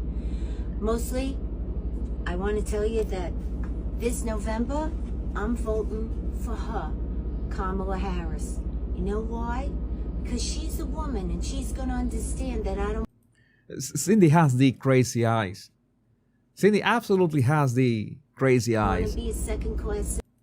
I don't want to be a second-class citizen anymore. And she's saying that from the highest luxury tour bus with billions of dollars. How are you a second-class citizen? Look at her eyes. What's going on? Cyndi, what are you taking? Oh my God. And where did you get this? This is creepy. The creepiest part is to have this in your hand. And she's going to understand that I don't want to be a second-class citizen anymore. I want to see a woman in the White House. Nice. Okay, we don't have a problem with that. We have a MAGA ad that we need to talk about, by the way. I would like to see that. Right now, we have no equality. We don't have, we have no equality. That, I don't want to enter in a discussion with Cyndi Lauper. It's not that, I have never been a Cyndi Lauper fan. So Time After Time is one of her songs, right? Maybe that's the only the song that I more or less like about her, but that's it. No, girls just want to have fun. It doesn't ring anything to me. I was only heavy metal and rock and blues at least. We're not even able to say whether we want to have a kid or not. That is not true. That is simply not true. You're making up things with your crazy face, Cyndi. Why? I don't have to worry about that anymore, but I do have to worry about the fact that my nieces and whoever comes later is going to be second class. All right. We'll be told about our bodies and what we're to do with them, because for the good of who? Men aren't told what they're going to do. I want equality. Oh yeah, have you heard about the draft? I don't know. Have you? No? Well, maybe you should. Wikipedia helps sometimes. Real equality. I don't want to be talked into anything anymore, being told what I'm going to do with my own body, because that's too creepy. That's not small government. Yeah, I know that you can dye your hair like that, no problem. You can do it yourself. That's what you're fighting for, lady. That's dictatorship, and I don't want that.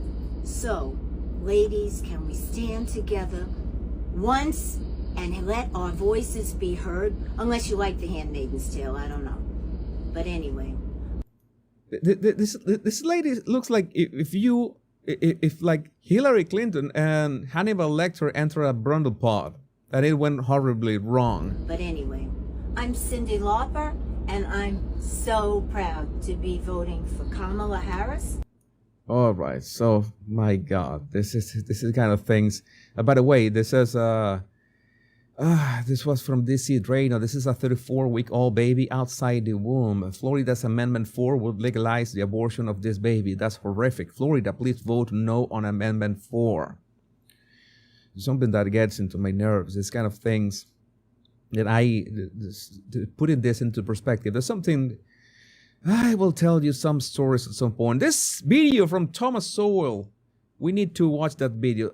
You need to stop whatever you're doing, except watching me, of course, because that's what you're doing, right? But you get what I'm saying.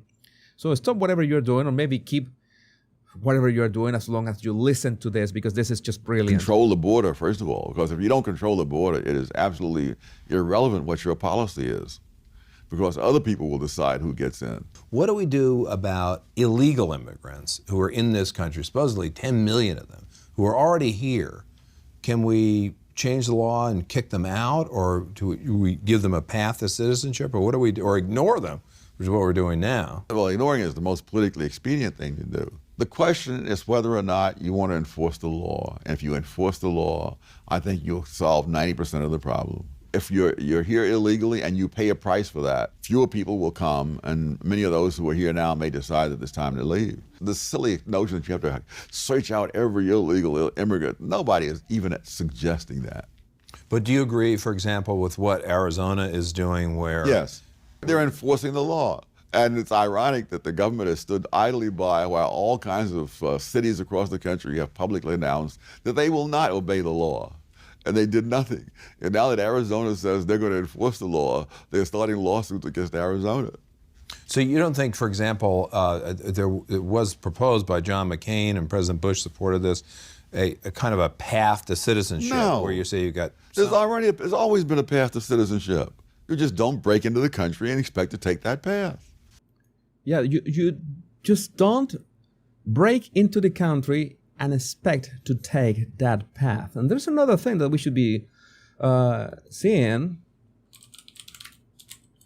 There's another video making the rounds. Let me see if I can find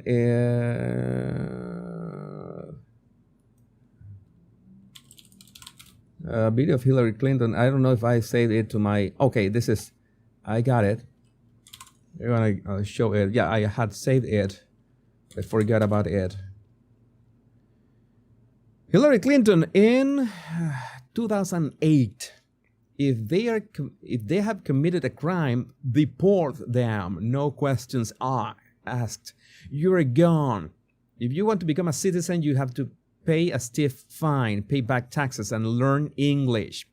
Today's Democratic Party would call her a MAGA far-right extremist on CNN. Let's listen.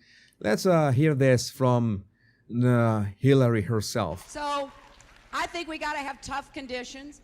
Tell people to come out of the shadows. If they've committed a crime, deport them. No questions asked. They're gone. If they've been working and are law-abiding, we should say, here are the conditions for you staying. You have to pay a stiff fine because you came here illegally. You have to pay back taxes, and you have to try to learn English, and you have to wait in line. So, yeah, she would be absolutely blasted by.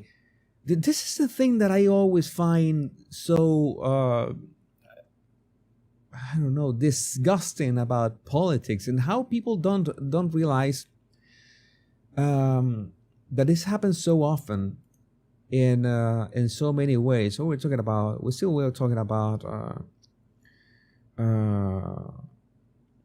Donald Trump and Joe Rogan.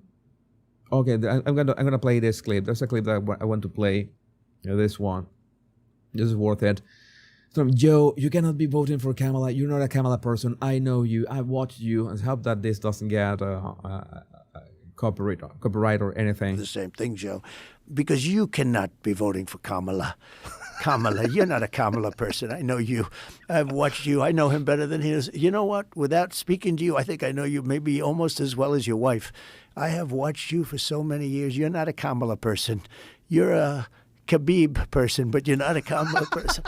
No, nobody's going to know who Khabib is, but they know who he was. He was not bad, right? That guy. Oh, he was phenomenal. But that's your kind of your person. weave is getting wide. We're getting wide with this weave. But yeah, he's talking about the weave, Donald Trump's weave, how he connects one idea to the other. He begins talking about one topic, but in the end, it makes sense. It's not much of it's not a word salad, but instead he begins with one topic, he connects to the other topic, he connects to another and another, and that's why what Donald Trump says that it's a weave. I weave a lot. You have realized that I want to make a point. And when I want to make that point, I want you to understand how do I get to my thinking and the decisions. When I say, for example, that I am pro-vaccines, what do I mean by that, and what are the conditions, and what should have been done instead of what was done in the crazy COVID years. I think we can play this one. I got interviewed by actually a great guy. I didn't know him too well, but I got to know him because it was the longest interview I've ever done in my life. Joe Rogan, a good guy. And it's, it's quite something, and we had some other things really important. And I said, we're going to get this stuff done. And my people came to me, sir, we could cancel our evening event. I'm sure the people wouldn't mind. I said, are you crazy? I'm not canceling. There's no way. I really have no idea how people like Donald Trump have that much energy. I know that I don't have that level of energy, especially because of the sleeping thing. And one thing is that Donald Trump is one of those outliers that he can get along, I think it was 4 or 5 hours of sleep.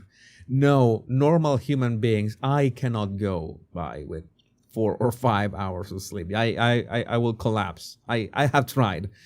But Donald Trump can do that. He has said it many times. He has been very clear that he cannot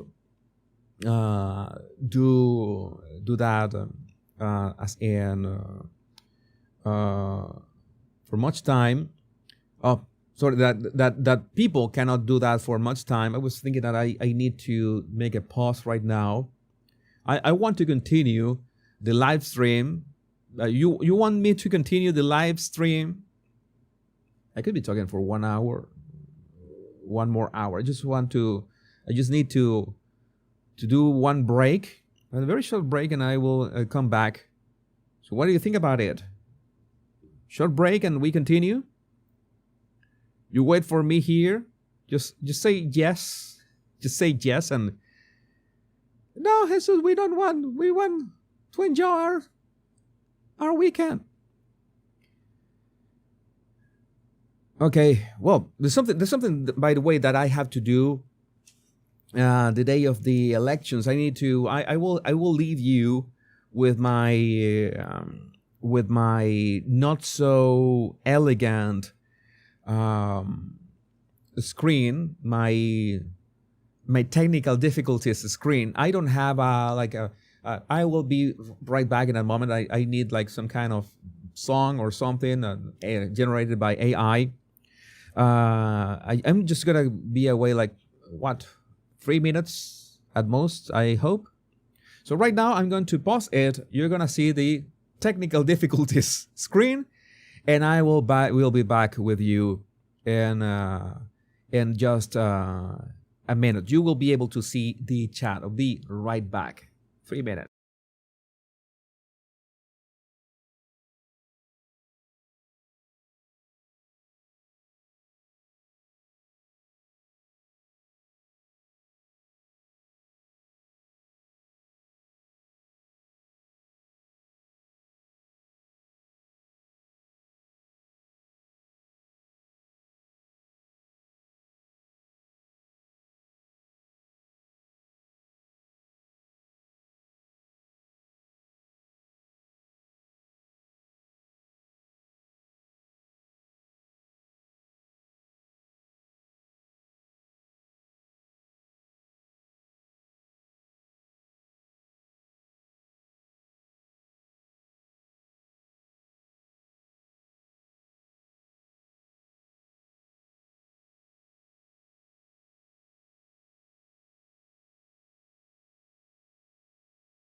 All right, we're back already. That was quick. Less than 3 minutes, right? Something that I will have to do on election day. Maybe have some kind of video or something by top 10 jokes of Meghan Markle. That intermissions or some kind of music. That's something that AI is great for. You can generate, you can generate some music that I could use that day.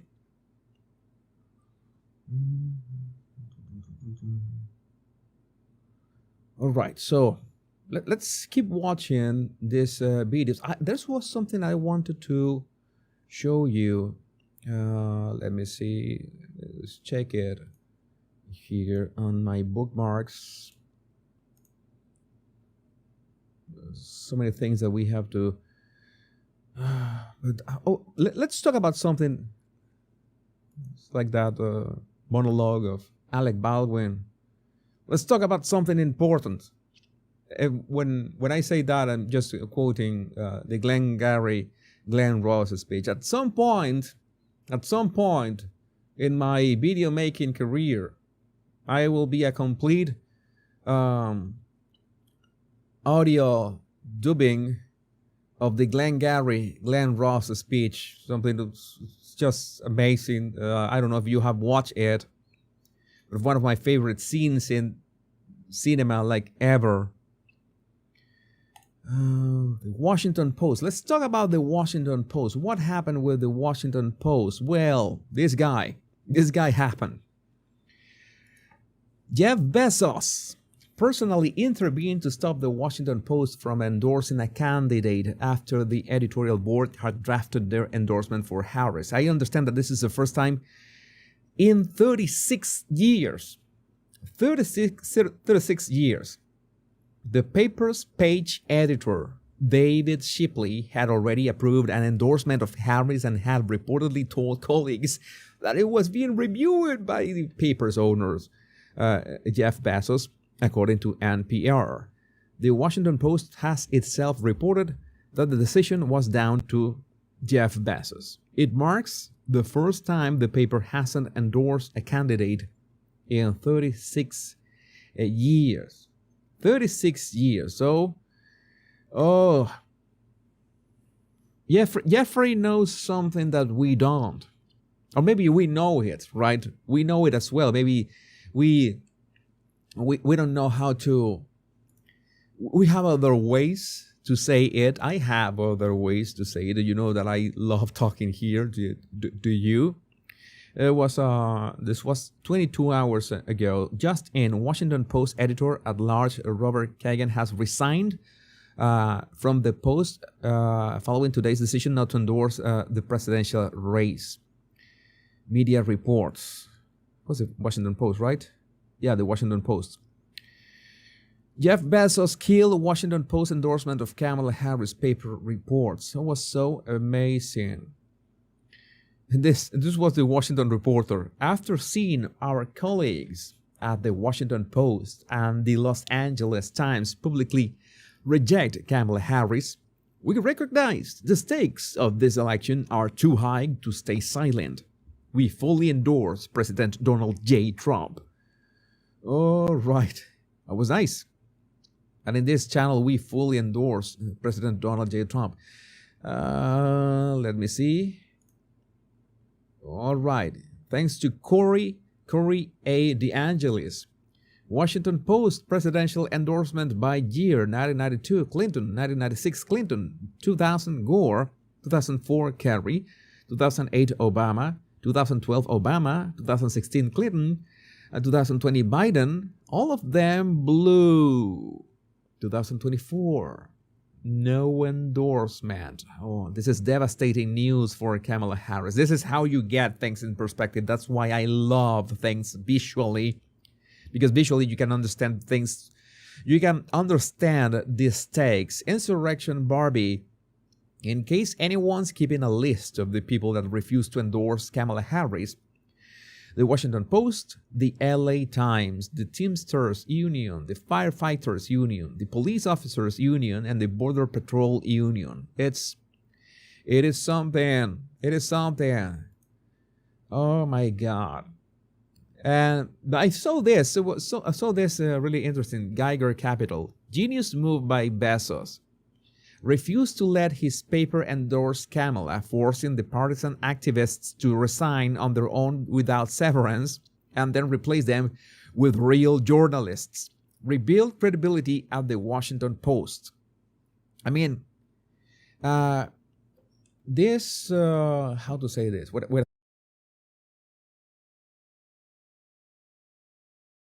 I needed my Amber Heard fix. This is how to say that. It's like the Anderson Cooper, how he grilled Kamala on that CNN town hall. I mean, that was savage. It was savage in so many ways. He just went there. He just went there. Let's watch. By the way, I have 2 videos again that I could not analyze yesterday. I can go back in time. I have a time machine. I have a time machine here. You're gonna watch what Anderson Cooper had to say. Where's Anderson Cooper?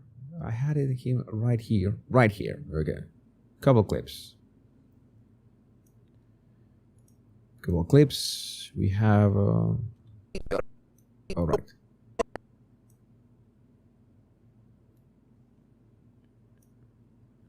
See, Anderson Cooper had something to say. You see, what was the intro? I always have an intro of to understand. Was by Cernovich. Anderson Cooper got defensive and then snarked about MSNBC, admitted they are fake news. His face showed immediate regret.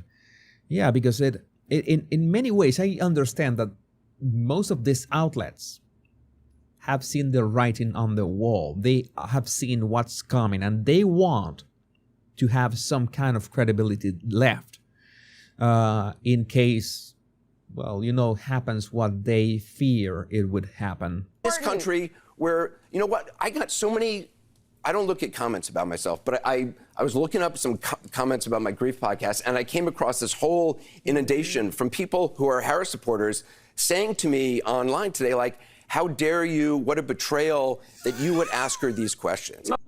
How dare you ask her these questions? How could you ask her questions about, her policies, what she's going to do, what did she change, what do you think, what is your stance about the wall? Is the wall stupid or not? Are you okay with the wall? Well, she essentially, you remember that Kamala essentially said that she was okay with the part of the wall that Obama built, but not with the part that Donald Trump built. The part that Obama built was stupid, but at the same time, she signed, $650 million to keep building the wall. Then that was a great question. And I'm like, you misunderstand what my job is. I'm not on MSNBC, and no disrespect. What they do is they're very talented, but I don't watch it. I'm not in. Yeah, he knew. That is the moment that he knew he fucked up. Interested in watching what these overpaid blow-dried anchors think, and I include myself in that overpaid blow-dried, although I don't blow-dry. I am overpaid, but I don't want. I'm not interested. He was all over the place. He was really nervous after saying that. This is not MSNBC. In the anchor's opinion, I'm interested in facts and letting the viewers make up their own mind. So anyway, I'm sorry this devolved into something else, but this is fact. All right, that was. In fact, there's a longer clip of this. Let's watch that. And the longer clips, Shirley Mann and Anderson Cooper get into it over CNN's coverage of Donald Trump and Kamala Harris. Let's say what they say. Apparently Trump's is going to tape a thing with Joe Rogan. Do you think she should do that? I think that she should keep calling Donald Trump a fascist. And I think that Americans need to keep looking at the rhetoric of Donald Trump, because I don't know why we're even thinking about electing somebody who's talking about putting people in camps. All right, it's okay. The guy is serious. This gentleman is serious about what he's talking about, what he's saying about Kamala. All right, I thought he was, I was expecting the jokes to just break out. No, he's serious. Oh, she needs to keep calling Donald Trump a fascist, and that's it. I mean, and by the way, I'm absolutely pro Kamala Harris being on Joe Rogan. I have calculated that if you have a 25-minute interview like the Fox News interview with Brett Baier, was 25-minute interview, my analysis was 1 hour and 15 minutes.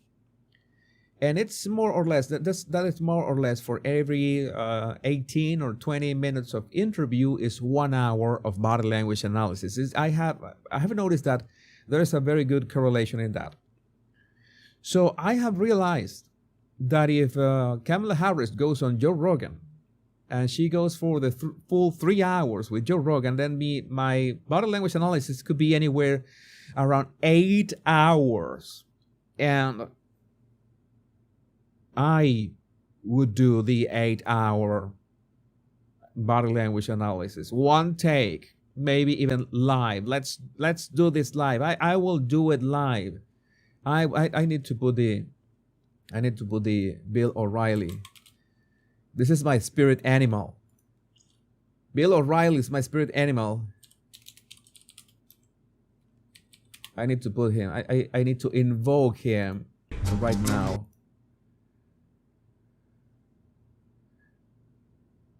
This is the video. I have to invoke Bill, because every time I feel that down on energy, I watch this clip, and all of a sudden I regain all the strength that I need. This clip, have you seen Bill O'Reilly doing this? We'll do it live. Okay. No. We'll do it live. Fuck it. No, I have to put it a bit earlier. I can't do it. We'll do it live. Okay. No. We'll do it live. Fuck it. Do it live. I'll write it and we'll do it live. But every time I feel lazy. Oh my God! I don't. No. We're gonna do it live. I do it live. I begin yelling here in my studio. And yes, I sound like a madman, but it works. You know, I get pumped. I do it live. I will do it live. But right now, I really thought that he was joking. I was 100% sure that he was joking about that. But again, if Kamala goes on the Joe Rogan podcast, I will do the 8-hour analysis live for you if you can withstand that. If you can withstand. Oh, some of you are asking for my merch store. I have to configure that, Jason. I have it, but it's connected to my Royal Rogue channel, and I don't remember. I don't know if it's still up. Let me see.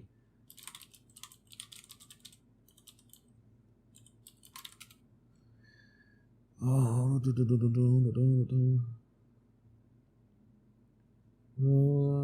you should find it at the body language guy. I'm going to put it in here. I don't know if my body language guy merch is in here also. Let me see.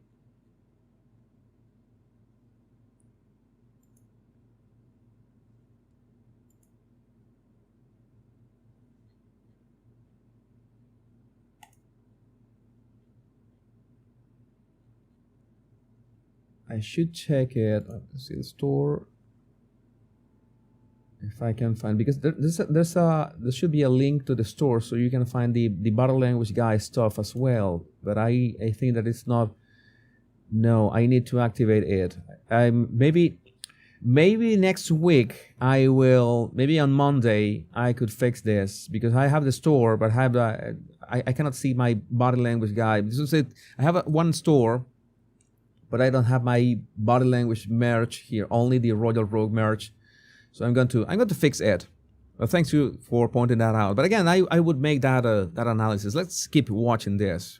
I don't know why why we want to elect somebody who's talking about mass deportation. Yes, we need to talk about someone who talks about mass deportation. I don't know why we're having this conversation about somebody who wants to terminate the Constitution. No, nobody is talking about that. Nobody has talked about terminating the Constitution. You are being misled, or you are a moron. One of the two.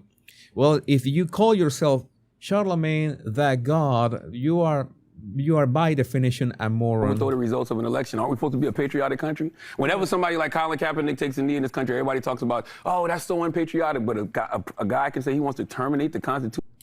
He hasn't said he wants to terminate the Constitution. And, Cooper could say that, but, well. Overthrow the results of an election and nobody cares? Like even me bringing it up now, you brought it back to Kamala and Joe Rogan. I don't know if maybe have a bit louder. Let me see my mixer, just to make sure that you're Anderson. It's a bit low. The volume. We kind of go a bit further up. Yeah. Who gives a damn? Well, I mean, I think you give a damn who's elected president, and yeah, I'm especially asking if that you. president is a fascist. That's talking about putting people in camps. That's talking about, once again, terminating the Constitution to overthrow the results of an election. That's talking about, jailing his political opponents. Yeah. Like, that's what Biden and Kamala have been trying to do with Donald Trump for really long. This is. I don't know. I don't know. I know that you want to watch these clips with me, but it's I get a bit restless because I don't know. I don't know. I would like to ask this kind of people to their face. Can you point me to the actual video when that happened, and I can reply with a video. This is all the times that the Biden-Harris administration have tried to weaponize the political power to put Donald Trump behind bars, and they have failed so many times. Like that rhetoric doesn't scare people? Well, we talk about this every single. This is what I don't think I've been talking about this every night. I don't think y'all have enough conversations about it. I feel like I heard more on this network about is Kamala Harris black than I do about Donald Trump being a fascist. Well, is Kamala Harris black or half black?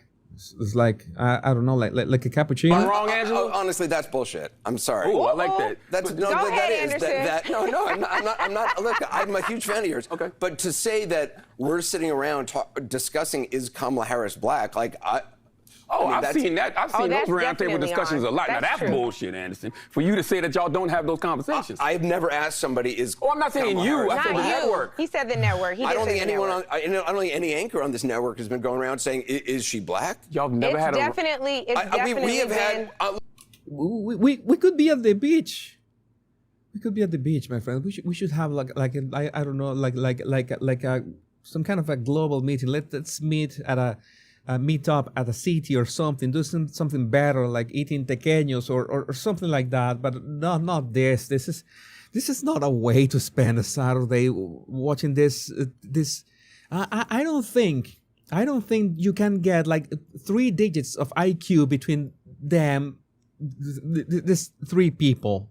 Look, what? I'm sure we have had, nutty people or people who have strongly held beliefs who I may disagree with, who somewhere on some panel have said something.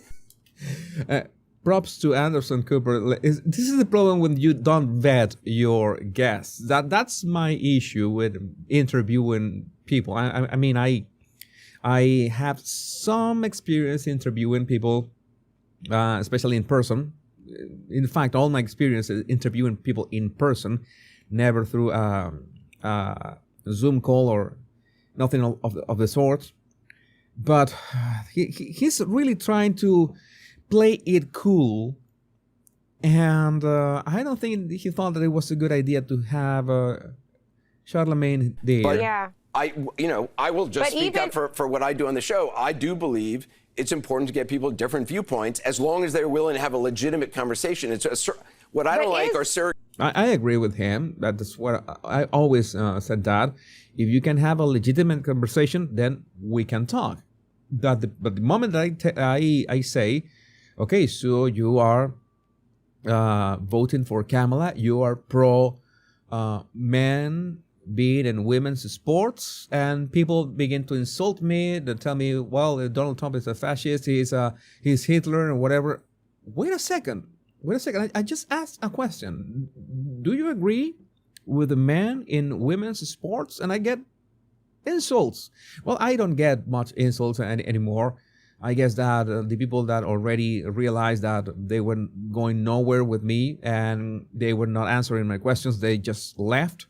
Which is a shame, because I still ask, why are you voting for Kamala Harris? I don't get an actual answer. No, because they are not voting against for Kamala Harris. They're voting against Donald Trump. That's the secret. To come out and just spout talking points that they don't even believe, and those are people I tried to eliminate from having ever on the air again. I think, like like this guy. I think no network has honest conversations about Donald Trump. Nobody's had honest conversations about Donald Trump since 2016.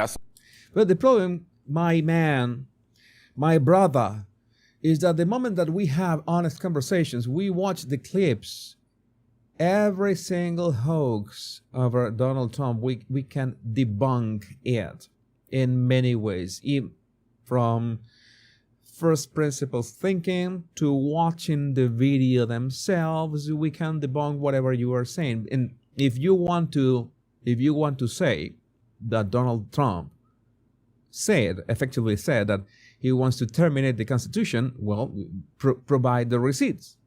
Look for the video yourself. But I'm going to tell you something that is a very good heuristic.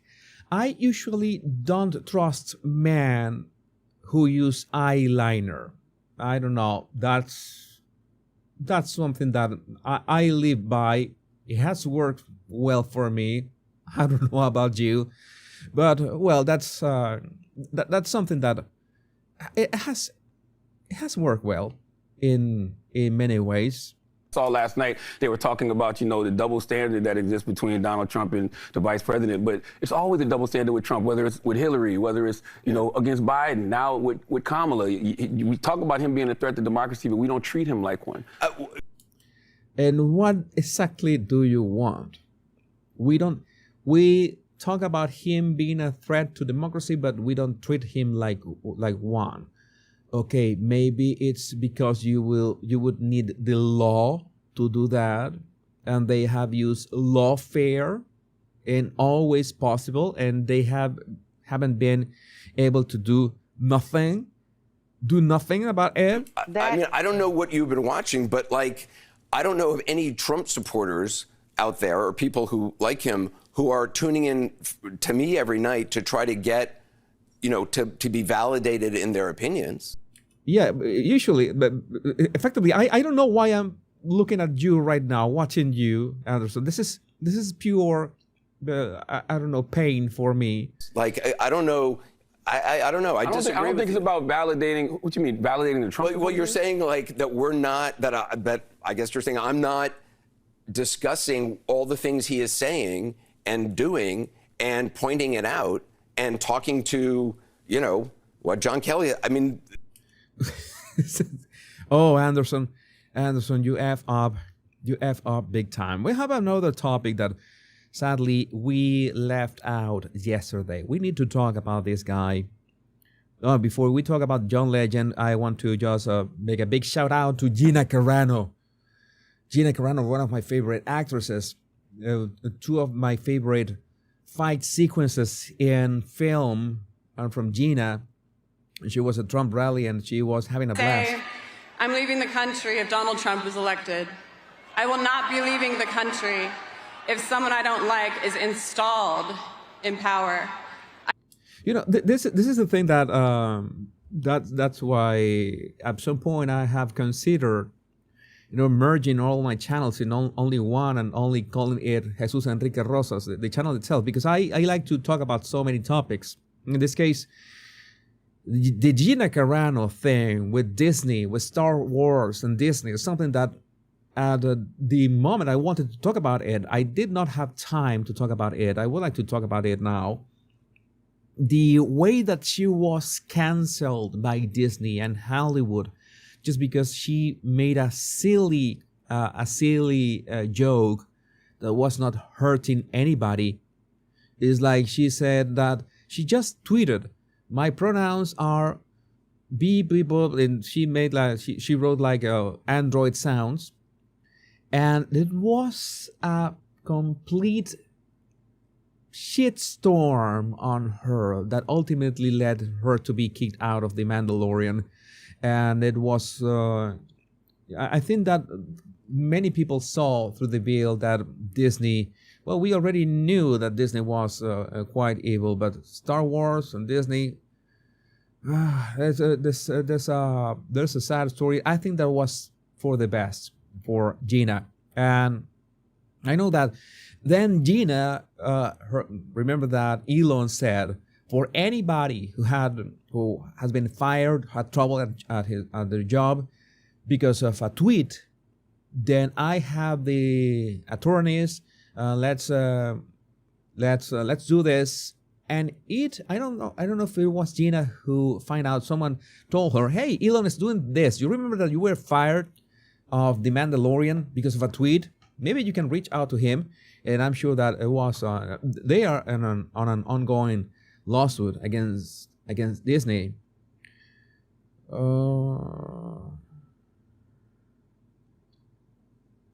Okay, some of you in the comments are saying that, yeah, sometimes YouTube flags comments. That's not on me. That's the YouTube automatic filters.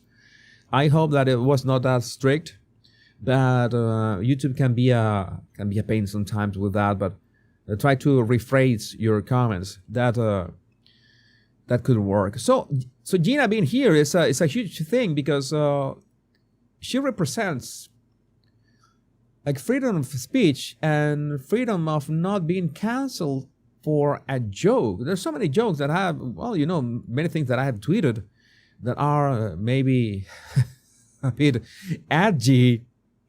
But as of late, I'd say that my Twitter account, I have zero filters. I still have some filters in place. But, well, let's see. Let's talk about John Legend. Why do we have to talk about John Legend? Well, because John Legend is the latest celebrity who is endorsing Kamala Harris. He's endorsing Kamala Harris. He's proud of that.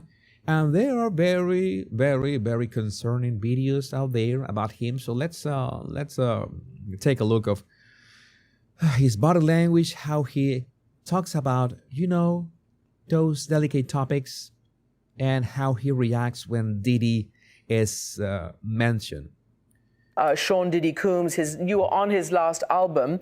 Are you also feeling that the idea of the abuse of women, domestic partner abuse, it needs to be really handled once and for all and not swept under the carpet as it has been for so long? Let's just say in your industry.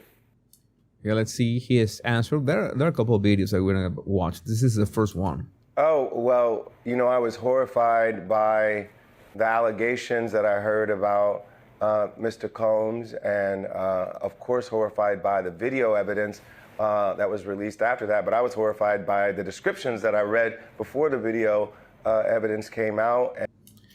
Okay, one thing that I've seen in Legend is that his body language is usually pretty much like this. It doesn't change much. So I wouldn't say, okay, he has these signals here and there. I want to see how he is, maybe he has other reactions regarding other questions in other circumstances, because he could have prepared for this interview. Maybe after we see those other videos, we can make some kind of contrast with this first one that we are watching in terms of body language. And absolutely is something that needs to be brought to light when it happens. And my default stance is to believe women when they make these accusations, and to make sure that we do whatever we can to support women who are making these allegations. And yeah, that's something that is, I talked about that the other day, that we need to study everything on a case-by-case basis. Believe all women, it's of course dangerous, because it's not like every woman is gonna tell the truth. That's not how it works. You have to analyze everything on a case-by-case basis and trying to look at all the evidence, and well, maybe at some point have an opinion about that. But maybe there's nothing that you can do, but you can have an opinion about what you see in every case out there. Make sure that they're heard, and that any kind of accountability and reparations can be made to make these women whole again. It's shameful what Mr. Combs has been accused of, and I only want the best for Cassie, but also for all the other victims that have alleged that he's abused them. It's really tough to see those descriptions And to see those videos, it's quite a shame. And I really just want. Yeah, he's speaking in circles right now.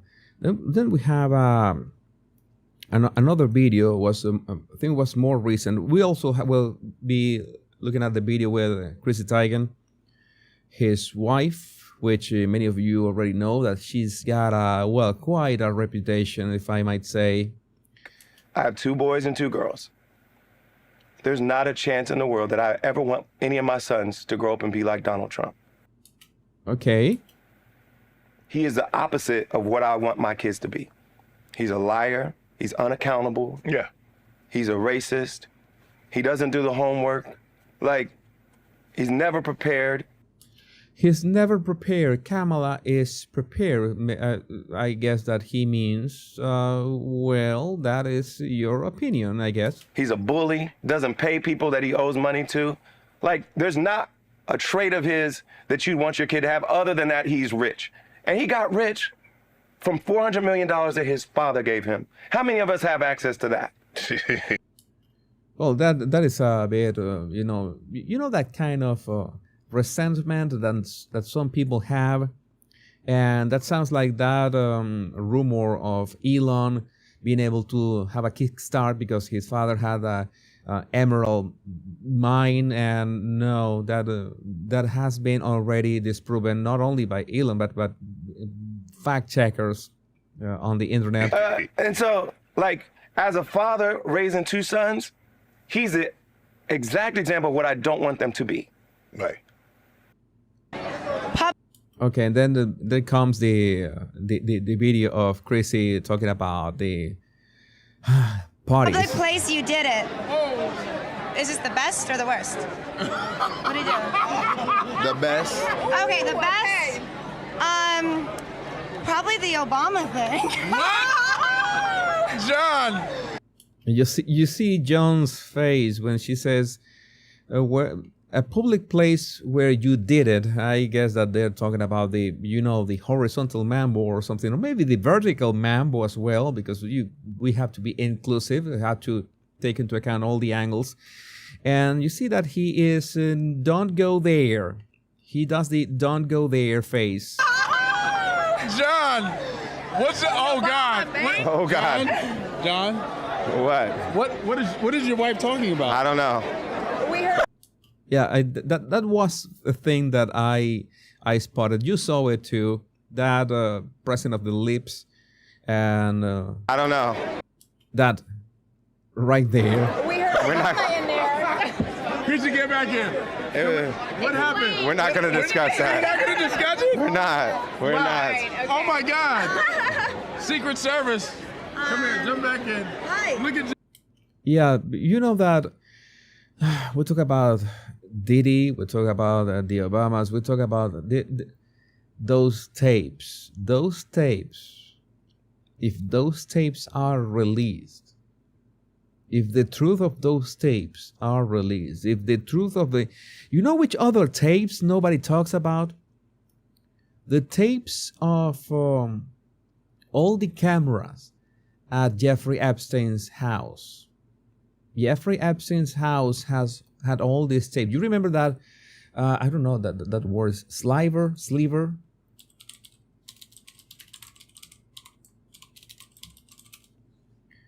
Huh? Sliver. Sorry, Sliver. You remember this movie Sliver with Sharon Stone, Tom Berenger, and one of the Baldwins? I think it was William Baldwin. I don't remember. Sliver. The Baldwin had this huge apartment complex that everything was rigged with the cameras. That was like Jeffrey Epstein's homes, not only in the island but in his New York City mansion. It was full of cameras. Where are those tapes? Why haven't those tapes been released or exposed or something? That would be a huge scandal. Whatever happened in the flight logs, only the flight logs, the official flight logs to Epstein's island. That would be interesting to see. that I really hope, I certainly hope that if Donald Trump wins, we get to see all that. Maybe not see the tapes, if you know what I mean. I don't want to see the tapes. I want someone to watch them for me and tell me what's in them. I'm really not interested. I have sometimes the bad decision of reading X deep into the night, and then, well, I stumble upon horrific news sometimes that go beyond how I have trained my algorithm, my X algorithm, and no, it's not good for your sleep. Look at John. Look at I don't. Hi. We're not talking about it. That's the truth. That is an awesome answer. Not the White House. It was not. It was not at the White House. It was not the White House. Okay, that makes it worse or better? 100% not. I promise. He was not elected yet. Yeah. Okay. Anyway, we're moving on. I'm sorry. I'm in trouble now. Yeah, it's well, I don't I don't know. I'm going to reserve my comments about Tigan. John. Oh, this was important. It was his reaction when someone mentioned Diddy on the street out of the blue. Sorry, guys. Don't touch her. John, can I get a picture? Hey, John, you were the. Oh yeah, ready? John, you were one of the only to speak out against this Diddy thing. What's your take now? Can I get one? John, you made a statement about Diddy. Okay, he just went away. John did speak out. Tracy, can I get one? Tracy, John, any reaction to Diddy? I think that this is what I remember. You know that I'm gonna tell you one story when we finish this. He actually made a statement after the raid about how shocking it was. He's one of the few who's actually made a statement about Diddy, to be honest. And I was trying to get. And then he appeared here talking about Kamala and. Praising Kamala, she should be the next president or something like that. Let's watch this at twice the speed. Once the microphone's taken. Yeah, let's put some volume in here. Feel free to start lining up. But before we get to that, someone wants to put the mic stand, or if that's what's going to be, you guys can start lining up. There's been a lot of talk today. I'm fascinated by this. We talked about this the other day in our call. There's this narrative out there. Someone who has spent their life advocating for the black community. There's a narrative out there that the first black woman candidate for president of the United States is struggling relative to her predecessors, she's Democratic nominees, with black men, particularly. But she's not pulling as much of that community. Yeah, it's all that she's gonna be the first black woman president, and she is struggling with black men. Why does it happen? As her predecessors, and I'm curious if you agree with that. Polls are saying that, and what's your take on it? Well, first of all, for some context, black men are going to vote for Kamala Harris more than any other demographic group in the nation, except for black women. So, what did he say? For Kamala. Well, first of all. The volume is there's a one part here. I need to cut this part because the volume is gonna go crazy. There's some edit this in real time and see what is he saying because it's so low the volume. Black men are going to vote for Kamala Harris more than any other demographic group in the nation except for black women. So we will not be the reason she loses. Okay, the applaud, whatever. Okay. That this is not the narrative that's taking hold in the press when, at minimum, we're going to be supporting her around 80%. So 4 out of 5 black men are going to vote for her. And okay, where did you get those numbers, bro? Where did you get those numbers? You just made it up. You just made them up, right? You just made them up. You have no idea what you're talking about. And this was I made a mistake with this one. This was part of something that. I had this article in which they were talking about Jamie Foxx was saying that these are rumors, all this is allegedly, people that were working with Jamie, that Jamie said that it was Diddy who poisoned him. You remember that Jamie spent some time at the hospital and nobody knew what kind of crazy illness he had. And he had a very rough time recovering from that. And then he appeared. I analyzed that video as well. And it it so happens that some people that have worked with Jamie overheard him saying that it was Diddy who had poisoned him, but we don't have confirmation. Too much crazy and dark stuff going on. Again, we need to know the truth about this. We want the truth about this. It's something that look at Diddy's eyes in that photo. I mean, something I can do. Yeah, it's trustworthy. It says trustworthy.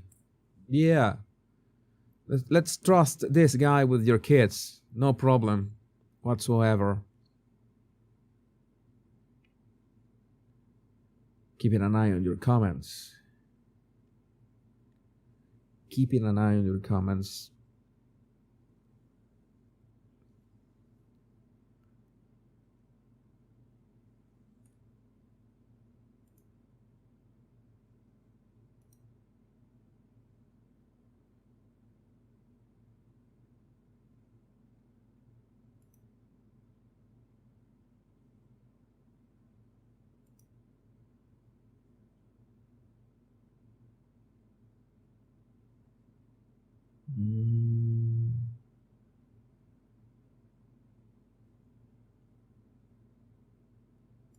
Okay, also we can move on. What else do we have? I have a couple more things. I still have content.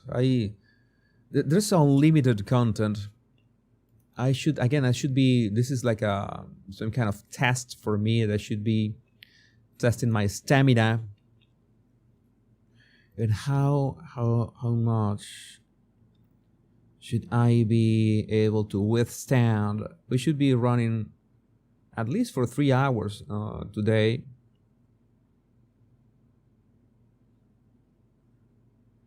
Again, I don't know at what time do you think we will get the results. Something that it's important to talk about. I knew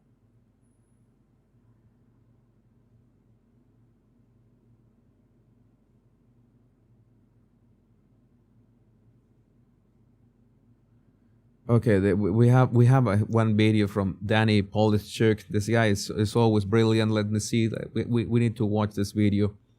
Make sure to follow Danny. He makes the great montage. Let's see. This is gonna be a joke. Let's listen to this. Joe, Donald Trump is literally Adolf Hitler. You really think that? I don't know. I had him on, and it didn't feel like I was talking to Hitler. Joe, what more evidence do you need? He's having a rally at Madison Square Garden that is just like the Nazi rally that happened there in 1939. How is it like a Nazi rally? Donald Trump is going to be speaking in front of 20,000 people, Joe. And what makes them Nazis? Because they're going to see a Nazi speak. So you think that because he's a Nazi, if people go see him, that's a Nazi rally? I can't believe I'm sitting in the same chair Hitler sat in. You're really going hard on this Hitler thing, huh? Joe, he said there were very fine people on both sides at Charlottesville. Yeah, but he specifically said that didn't apply to the Nazis. I like my version better. His grandkids are Orthodox Jews. And once he's in power, he's going to round them up. He's going to round up his own grandkids? And do what? Take them to Disney? Probably some kind of work camp, maybe worse. Did I mention no tax on tips? Yeah, you stole that from Trump. Joe, he's a fascist. He's basically like one of those Russian nesting dolls where he's the big one, and then inside him is Mussolini, and inside that one is Hitler, and inside that one is Pol Pot, and inside that one is Putin, and inside that one is Kim Jong-il. So is that your platform now? Basically just he's Hitler until Election Day? That and joy. Hitler and joy? And no income tax. I just made that up right here. Do you have any original ideas? I thought the nesting doll thing was pretty good. If you like that, make sure to subscribe and follow for more. I'm Donald Trump, and I approve this message. Follow and subscribe to Danny's perfect content. I'm Kamala Harris, and I also approve this message. Give your boy Danny a follow. You heard? Classic. Yeah, follow Danny on X as Danny, and he has a podcast called the Boys Cast as well. make sure to follow him. He does the best stuff in this with AI. It's just amazing. Have a great time. Okay, there's one clip that so many people are talking about, which is this one. I don't know. I'm going to just play it and react. What happens if I does it have I'm going to try to, and not some of you have trouble hearing, so I'm going to generate subtitles for you. I remember from long time ago, so many of you asked me, Jesus, make sure to always have captions. I just have to. I don't trust the captions of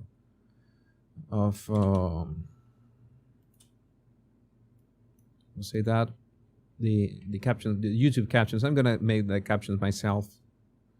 A la Thanos. This is gonna be very quick. And then we can watch this. Everybody's talking about this clip. This must be for some reason. So I am change to my trusty DaVinci Resolve. Okay, and the timeline, create subtitles. It's gonna take like 1 minute, and we can watch it. Well, less than 1 minute, 10 seconds. 10 seconds.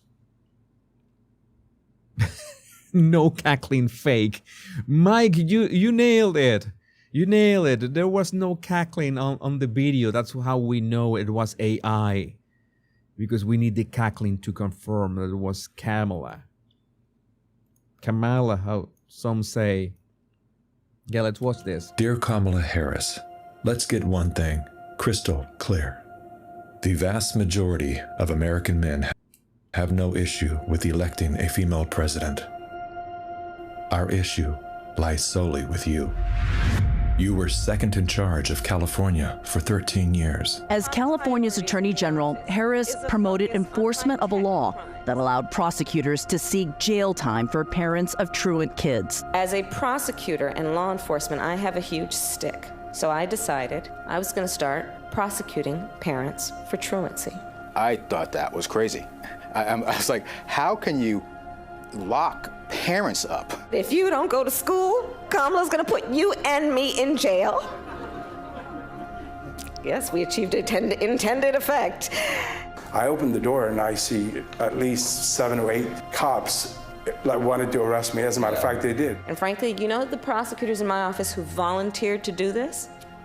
My homicide prosecutors, my gang prosecutors. Okay, does it? Okay, okay. This is the look. This is the look.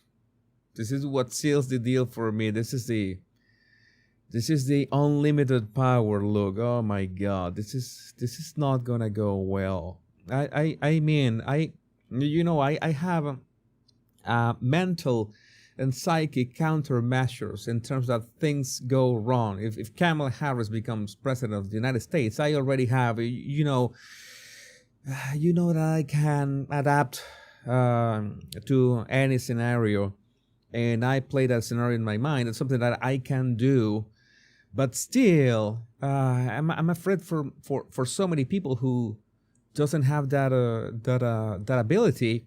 And I don't like what I'm seeing. And no, I haven't seen this video. And they went over there and I said, when you go over there, look really mean. She had me arrested and prosecuted because my handicapped daughter was sick in the hospital and had missed some days of school. I learned that with the swipe of my pen, I could charge someone with the lowest level offense. Lowest level offense. That's something that she said many times, because I analyzed one video in which she said the exact same words and was not that video. So you see that it's like she repeats the sound bites. Even back then, she was used to repeat sound bites. That person could be arrested They could lose time from work and their family maybe lose their job. They'd have to come out of their own pocket to help hire a lawyer. They'd lose standing in their community.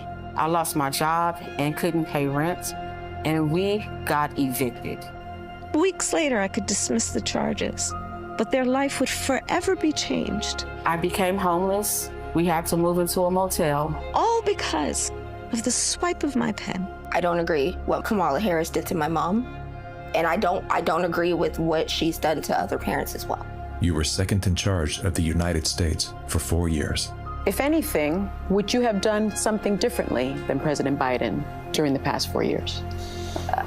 There is not a thing that comes to mind in terms of, and I've been a part of most of the decisions that have had impact. Inflation is hitting the highest level in 39 years. A record high number of illegal crossings. Crime's been surging across the nation. Huge spikes in homicides. Could we be heading toward World War III? After 17 years of failed leadership, you are now asking us to trust you as first in charge of our country. I am concerned and focused on big issues. Elementary and middle school truancy is actually a big issue. If we're trying to save the state money. Because of truancy, California public schools lose $1.4 billion a year in funding. I want money. My message to all Americans, do not trust Kamala Harris. As men and protectors of women and children, you are simply a risk we are not willing to take. Paid for by Maha Alliance and not authorized by any candidate or candidates committee. It's still strong. Still really strong. All right, yeah, she's sadistic. There's no other way. And that look, oh boy, that look. I mean, that would be interesting to look into this, because again, some of you are saying that I say it as well. We need to make sure that this is the real thing, but it shouldn't be that hard to disprove that this doesn't that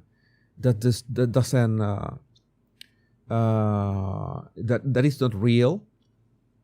It should be easy to disprove, and at the same time, it would be easy to prove if we can find the original video. That would be nice. So why not? Let me see. What else do we have? I think that we have even more content. There's always more content. There's always more content. Something. Maybe we can cap it today at 3 hours. What do you think? Some of you already watch. Trump on Joe Rogan. Views from the top. Just finished watching Joe Rogan experience with Trump. It was awesome. I absolutely concur.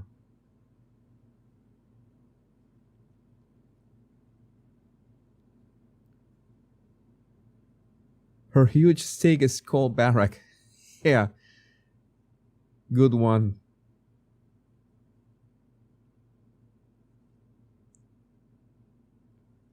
Oh, I remember that.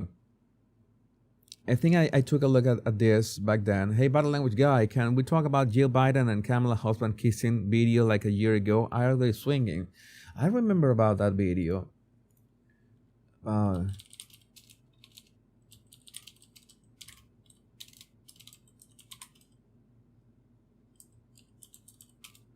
always forget how to spell that guy's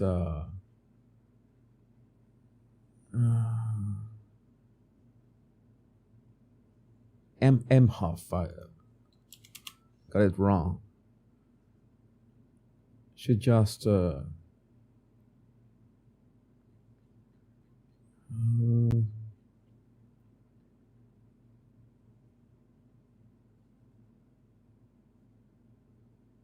yeah, I remember that kiss.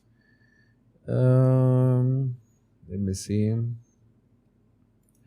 Can bring into my super duper.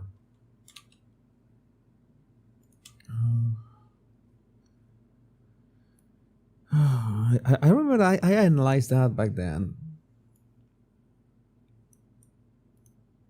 We can mute it. We don't need. remember this, right? Was Jill Biden has a bad quality, but still you can see when they go for the kiss and they just do it. I mean, that is this much. That is a kiss on the lips. What? Yeah, that's. Nobody had an explanation to that. How do you explain it? We also have pictures. I'm going to show you a picture. Why are we talking about this? I don't know, because someone mentioned it. I thought it was interesting to go down memory lane. Oh my God, what? Not gonna lie. Was a solid kiss. Nice, very good. Hollywood-esque. But man, see if I can see a better video of that. A better quality video. The thing was, they were so far away from the camera that there was a problem that.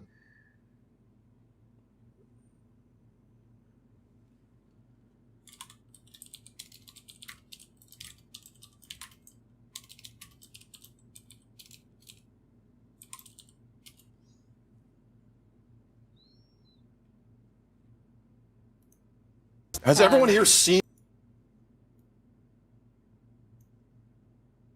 No, it's the quality is always the same. It's bad quality. Yeah, nobody really had an explanation for that. Not that we needed one either, but I think it's odd. We need power-pounded emojis, Jesus. Well, I will have at some point. Thank you for mentioning that, Kia J. Where are you? Where are you, Kia? Yeah, we need power-pounded emojis. So that's the thing. That so many things happen. I'm still waiting for my power-pounded channel to be monetized. That's when you unlock those things. You have to unlock memberships. Oh, this is interesting. Is Jeff Bezos what?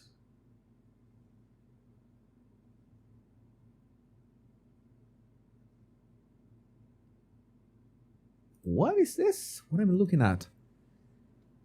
I'm going to wait a second. Say there's a picture with Jeff Bezos.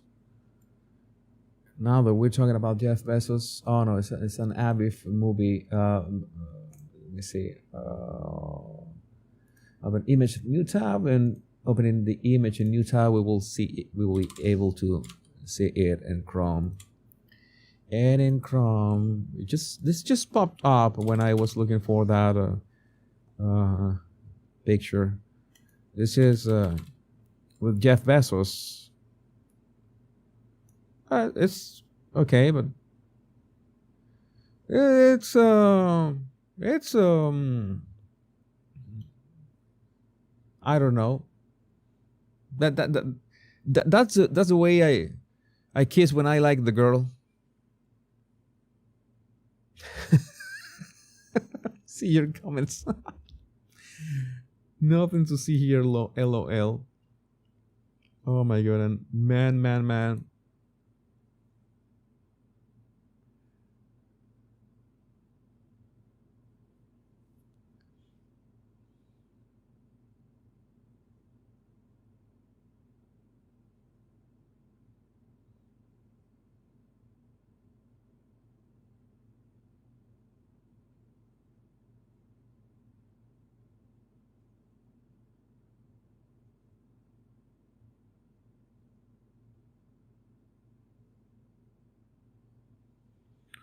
Watching your comments. So let's see where do we go from here. We're already at the 3 hour mark. 3 hour mark. I'm thinking, I have the idea that the day of the elections, Again, I will be live at 8 p.m. That day is a Tuesday. That day we won't have show at 12 p.m. EST, but instead we will start the show at 8 p.m. EST to follow whatever is happening with the elections, and it's until my body resists. Let's see what else we have here. We can be checking. Let's see. I'm going to talk about whatever I have tweeted. Let's talk about my X account, which is pretty much family friendly sometimes, most of the time. All right. Let's see. This is gonna be good. Let's just review what I've been. Oh, this is me. This is me looking at myself, and then I'm going to look at myself, and then I'm going to look at myself. I like this. So one day I'm going to just stay here like 1 hour to see how long it goes into hyperspace. Maybe I can open a wormhole. I can open a wormhole. So many Jesus looking into infinity. Time to move on. I don't want to open something strange. Maybe this. I was laughing with this. Congressman's son gets caught trying to take down a Trump flag. Bait Trump sign prank. This was awesome. Boom. Surprise, mofo. I watched this like 20 times. It was it was, I don't know what kind of weapon is that. I think it blows like foam or something. It was so mad. Why don't you jump the fence? All right, of course you're a lefty. You cannot jump the fence. Oh, he's gonna jump the fence. Oh, that is a kind of pranks that I like. This is me if Kamala agrees to go on Joe Rogan. We do the 8-hour live, and that day with elections I hope to be able to withstand 12 hours. Today we're like 3 hours. I could be going on, but I don't want to stress my voice and my system as well. I don't want to take it too far, but I wanted to keep the practice, be able to push it, because we will need it. Is shrunken 1940s mob boss a fashion trend? Because Kelly Rowland appeared with that oversized suit, and what the F is this? I don't know. Maybe she was mimicking Karine Jean-Pierre, who absolutely looked like a Dick Tracy villain. She looked like a big Dick Tracy villain back then, so maybe she was just copying it. It escapes. It is way beyond my comprehension. The new Tesla robot will watch you sleep overnight and monitor your breathing, heart rate, sleep patterns, and it will also protect you from any home invasions. Can you imagine that you're sleeping and your Tesla robot is like right by your side? I thought that it would be nice to have the Tesla robot cooking while you are sleeping, right? Then the robot may be a bit slow while it's cooking. But can you imagine that he's cooking the onions or something? Oh, I need to ask my master something. That he comes into the bedroom with a chef's knife in its hand, and having a robot handling a chef's knife in the middle of the night while I'm sleeping. I don't know. I have some reservations about that. I have always thought about that scenario. It would be great if the robot cooking, but at the same time, it means that it has to know how to chop the vegetables, and chopping requires using a huge ass knife, which house, sleeping, robot, knife. No, that equation, I don't know. Maybe if we can shut the robot inside the kitchen, and so he cannot escape the kitchen like overnight, and he peels the potatoes and does all the things that it does, that it would be interesting. Great times ahead. Sean Farage, on Rogan, Trump admitted that he made several personal blunders during his first administration, but is now more experienced to know who to avoid in his second term. It's a very encouraging sign. This is one of the first times he has ever admitted that. Kamala can't admit she makes mistakes because she doesn't think she makes mistakes. That is dangerous. I think there's nothing more dangerous than that. I remember that I got a very good recommendation about The Plot Against the President. Amazing movie that you can watch. I think that you can watch it on YouTube. I'm going to look for it and copy the.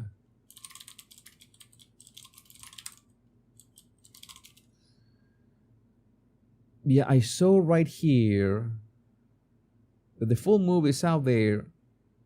I thought I had the full movie is out there. It's out there on YouTube.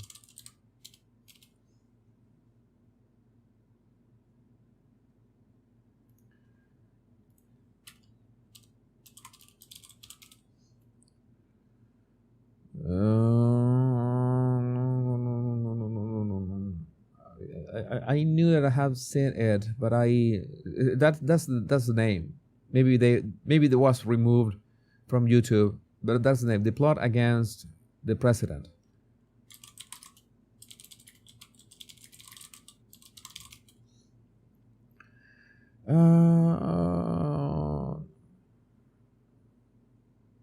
I think it's an Amazon or an Apple TV, but you should watch it if you haven't watched it already. Very good to understand how the moment that Donald Trump wins in 2016, he was undermined like from day one. How his term was undermined from day one by the Obama administration. This is me trolling, for example. This is the kind of trolling that I do. I wonder what happened to Madonna. No, this is not Madonna. This is Beyonce's mother. And people say, you are mocking women's appearances. Why? Do you think Madonna looks bad?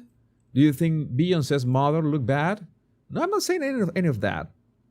There was a great thread by acclaimed journalists, a comprehensive thread on Trump on Rogan. If you maybe you don't want to watch the whole Joe Rogan episode, this is the best thread that I've seen about it.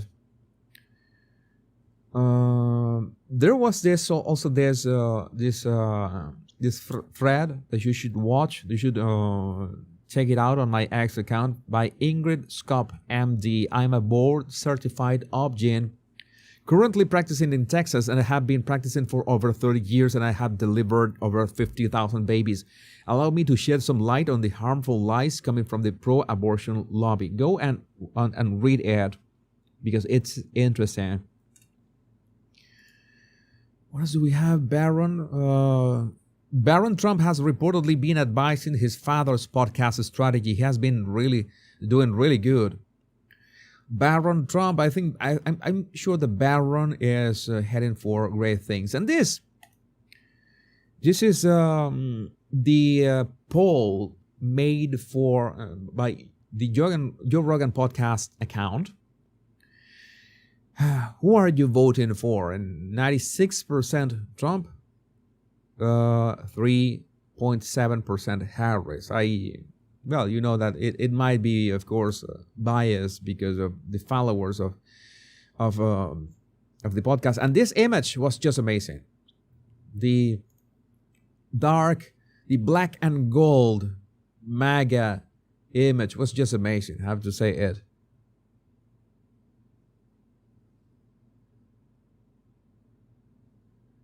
Just amazing. what else? I was laughing at this. The right to bear memes is also very good. That is training your kid since a very young age. Oh.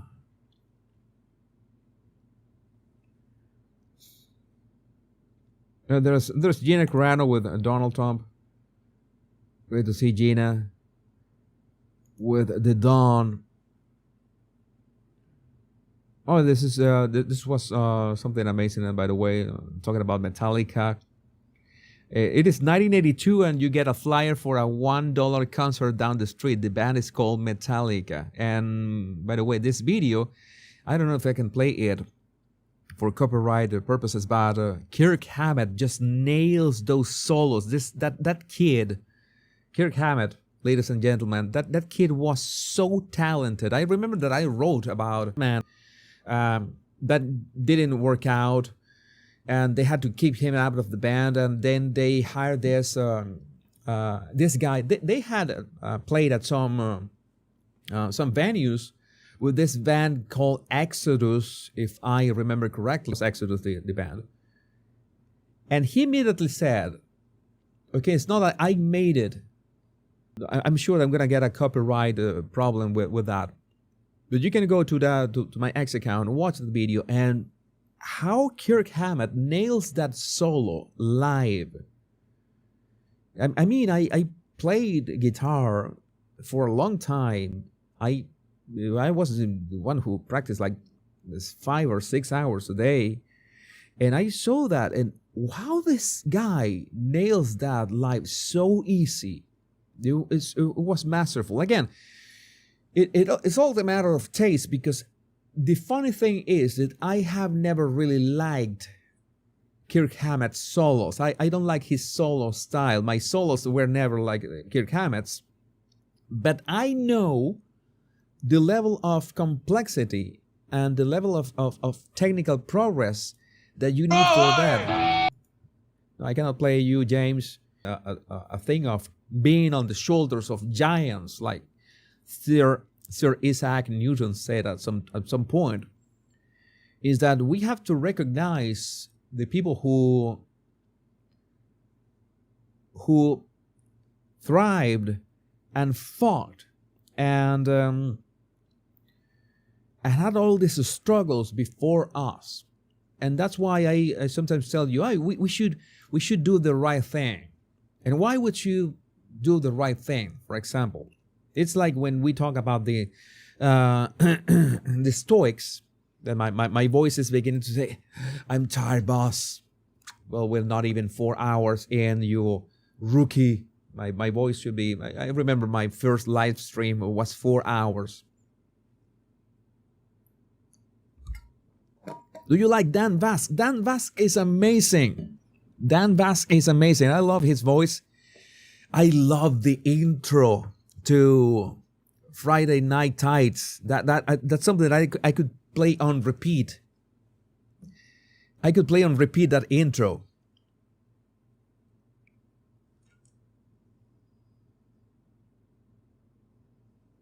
What happened?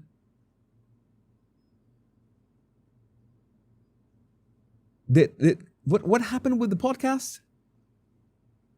What happened? Did it stop? Oh, fuck. No. Did it stop? Did the podcast stop? Okay, let me check. All right. Oh my God. Was I cut off? Don't tell me it was cut off. No, I'm live. I'm here. I'm looking at myself right now.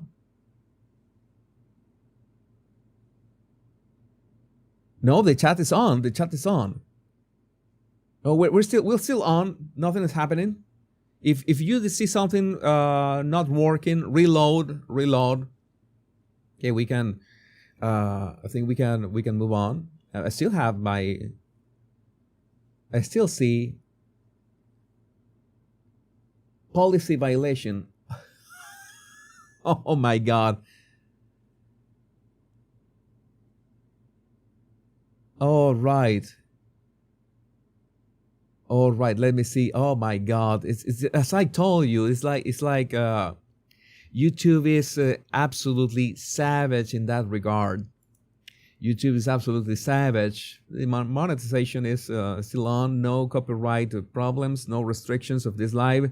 Yeah, this is something that is on the spot, and maybe even from the video itself. I'm okay. We are here.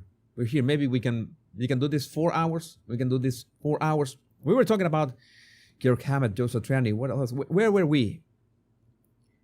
Where were we? I just completely lost my train of thought. I lost my train of thought.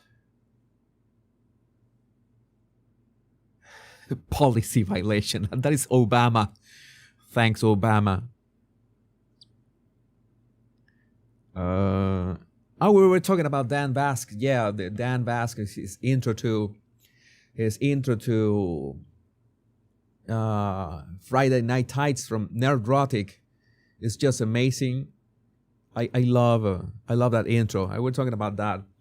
So I was talking about that I wrote that book to I needed therapy, and for me the best therapy that there is to write, and that was my therapy. I really should tell someone to translate that book.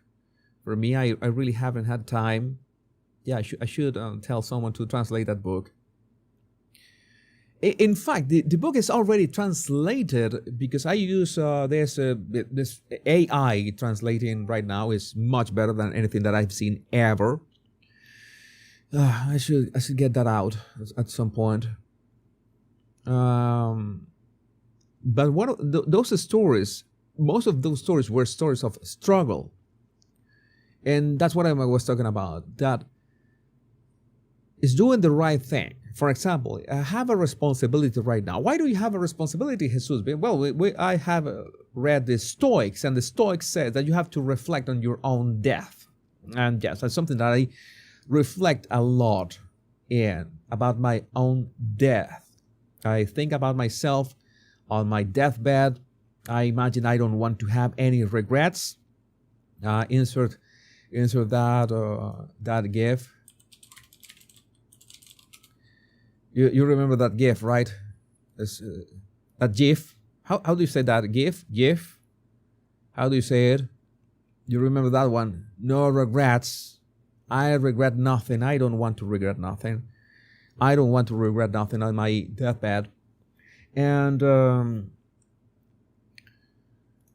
I think of my life and my death as well. And that you have to make every day count. And there's always a question, if you think about your death, if you think that you will eventually be death, then what is life worth it? Why is life worth living? You will be death at some point. You already know that I don't believe that death is the end, that we just come back many times. That is the big distinction. You can have an hedonistic, how do you say that? Hedonistic or hedonistic?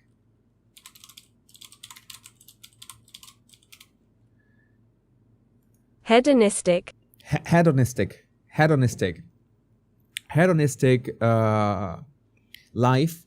And say, what is the point of life? Let me just have all the pleasure that I want, all the pleasure. I don't care about anything. I don't care about people. I don't care about the country. I don't care about my loved ones. I don't care about my family or friends or anything. I just care about the pleasure that I want to give myself. That'd be a hedonistic life, because ultimately I will be dead, and I want to enjoy life before I'm dead. And it will be great if I enjoy right until the point that I'm dead. Okay, that is your decision. That's something that could be natural from thinking every day that you're gonna die. Then do you say that I'm going to just focus on myself and nobody else? I'm going to do this the egoistical way. But then there's a sense of honor, and honor is not only a principle but a sense. And what do I think? What do I mean about a sense of honor.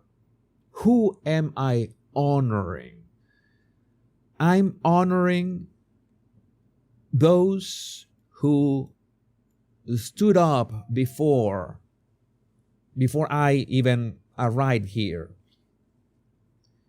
I mean, for example, something as easy as technology. Okay?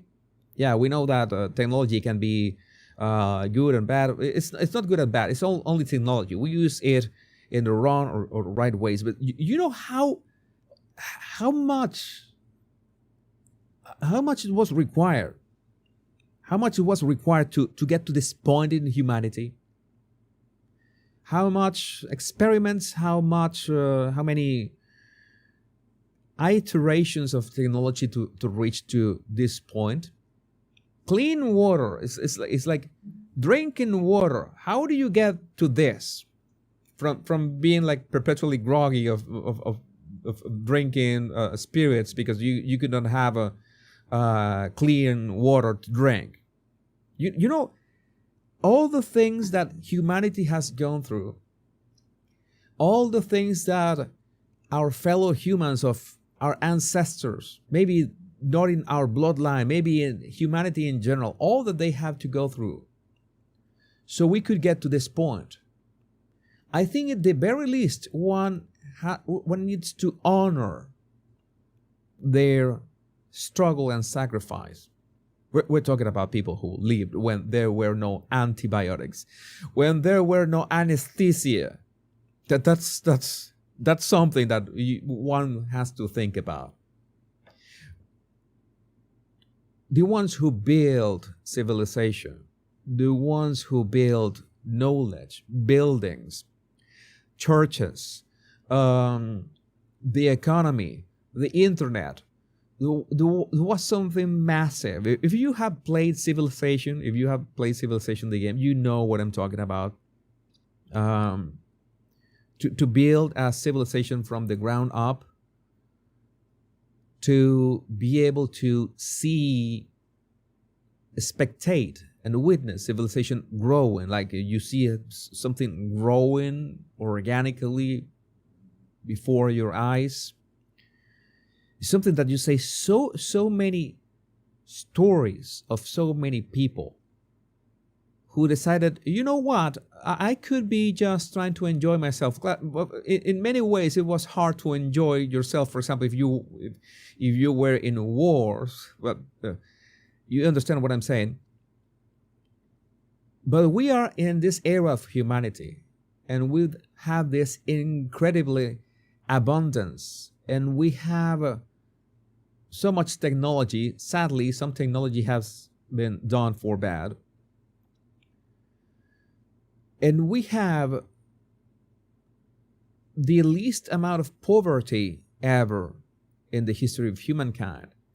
And we have the opportunity to become interplanetary. Is something that it brings me hope. And I don't know, it had not always been this way. There's something that I must confess. I used to be really selfish. I used to be really disconnected. I really did not care much about things. I only care about my pleasure and nothing much beyond that. And yes, I paid a handsome price for that. And luckily, I paid the price very quickly. I could see that every time that I acted that way, in an irresponsible way, I paid a price over and over again until I said, I'm destroying my life. I'm getting my life down the gutter. This is not what that is meant for me. And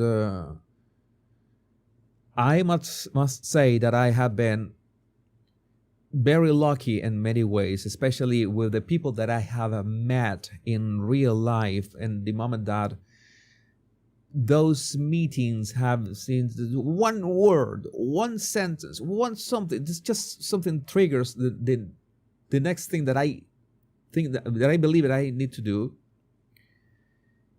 But then from some time, not up till this point, like let's say like around the 5 or 6 time of this point, I said I needed to do certain things because so many people before me did some amazing things that allow me to have something that is perhaps one of my favorite activities, which is very simple. I'm a man that is I'm very simple to to please. Something that I'm really thankful for being able to enter a supermarket or a market or whatever, and just be able to take some takeaway sushi that is already made. Okay, sushi is already made with, tiny plastic boxes, and you take the sushi to the cashier, you pay for your sushi, and you can go sit on a bench and eat sushi. That's you can try to understand everything that involves that. The market, being able to build the supermarket, the lights, the electricity, the supply chain, the salmon, the rice, making it, people learning how to make it, the rice, where it comes from, all that stuff. That is for me the apex of humanity, of civilization. I'm exaggerating, of course, but that's something that makes me really happy. Being able to just, I'm hungry, I want some sushi, and I go into a supermarket, and I don't have to wait for anything. I just go, grab it, pay for it, and can just walk to a nice place and enjoy my sushi in peace. Like, I don't know, looking at people passing by, or nature at a park, or maybe at an urban setting, whatever. It's something that just, I say, this is all worth it. Humanity has reached a level in which we can buy sushi at a supermarket very easily. It's something that I think like that. It's silly, I know, but that's something that makes me really happy. If you at some point we meet face to face, you know how to make me happy. Now you know how to make me happy. It's very easy. Just let's go grab some, $5 sushi at some place. We will be nice. We'll be great. Not gas station sushi, please. I have seen YouTube videos about gas station sushi that are absolutely horrific. It's something that wrecked my nerves. That what? You see what can happen if you eat gas station sushi. No, please, stay out of it. But no, it's something that I feel that we owe the effort of humanity. We owe that effort our best shot. It's nice to enjoy what life gives us. How to enjoy sushi. How to enjoy a great music concert, for example, or a good movie. I haven't watched a good movie in ages. There's so many things that you can enjoy and have pleasure, and but at the same time, it's that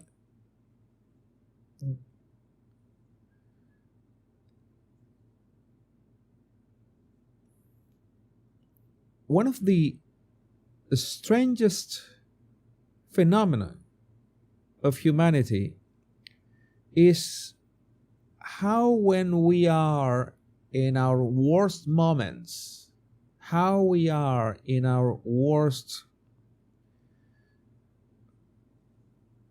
places, how we think we are lost, the key to get out of that place is to focus on someone else. It's to focus on someone else besides us. It's to focus if someone else needs something. It absolutely never fails. One of the few rules that I have tested hundreds of times, perhaps, hundreds of times,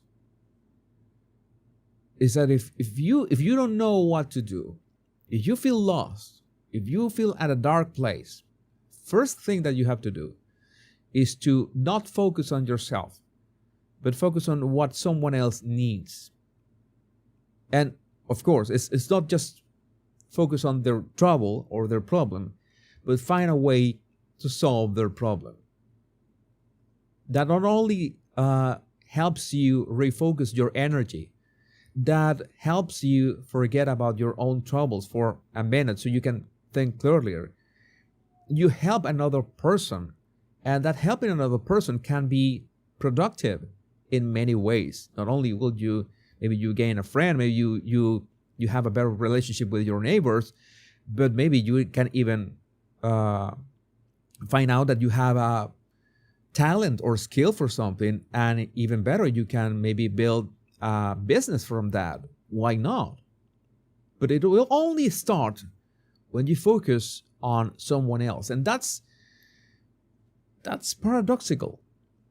To be able to find ourselves and discover ourselves, we have to focus on other people and what other people need. Oh, what do I need? I don't know. I feel empty, and I feel empty, and I don't know why I feel empty. Yes, you will feel empty if you keep focusing on yourself. Of course, you have to take care of yourself. We know we need to sleep enough. We have to eat properly. We have to go to the gym. We have to keep ourselves healthy. But it's this service that we offer other people in any way, what makes life worth living. It's no other way. No other way. It's something that every time it's, how do you feel? I feel bad. I feel depressed. I feel anxious. I feel, either if you feel depressed and anxious, I know we can have differences about the term of you can be clinically depressed. Maybe you need actual drugs to help you with that, but you cannot depend constantly on the drugs. The drugs help you. You know, have some kind of, okay, I have some clarity of thought. This is the moment. You have the clarity thanks to the drugs, and you have to act upon that. It's like Ozempic. Okay, you can take Ozempic to just, let's say, not say destroy, but stop your appetite on the spot. But you need to work on your, how to say that, on your good habits. Good, again, working out, eating well. Ozempic helps you not crave food that much. And I'm telling you, because, well, I'm an emotional eater as well. And yes, the not sleeping and emotional eating, that is so wrong in so many levels. So wrong in so many levels. Kamala's word salad makes people vegan. That's a good one. That is a good one. That is counterintuitive. In fact, to be Kamala's word salad should make people carnivore. But I understand what you say. But it has always worked for me. Like, focus on other people. Focus on. Let's break my record. My record. I'm going to tell you what is my record. My current record of live streams is not exactly 4 hours. It's a bit less. It's like 5 minutes less. I'm going to look for it right now because I want to know what is exactly my live stream record. Speaking, that is because the Johnny Depp and Amber Heard live streams were not speaking all the time. In fact, those were the live streams that I spoken the least of all. We're going to find out what is my live stream record. Let's break it today. Today is a good day to break records. Why not? My longest live ever was 3 hours, 57 minutes, and 25 seconds. I'm going to, that's an easy one. We only have to go past the 4 our bearer. Something that can be done today. Something that can be done today. We only need more content. We need more content. What do? We go to X.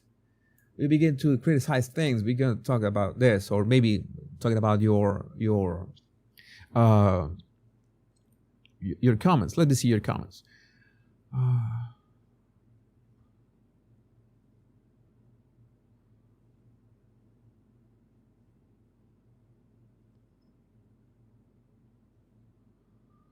I just like listening to Jesus live streams. I appreciate that. You know that this is something. This is something talking about I'm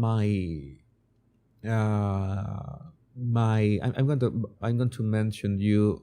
I'm going to recommend you search for that video on Anthony Fauci. That's only a video that I'm really proud of making. But at that point, I was too much focus on perfection. I want videos to make so perfect. I want videos to be perfect.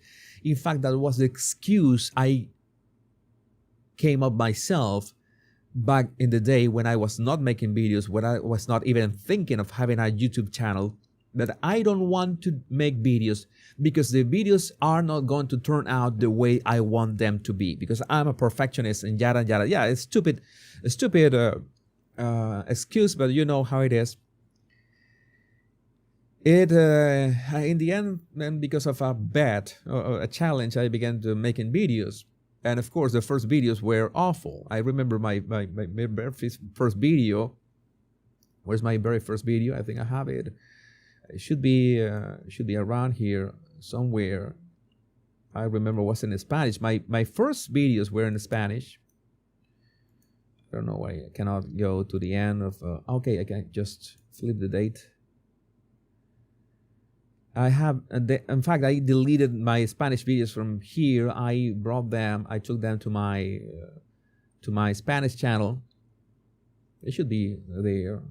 Let me see if I can find them. I can show you.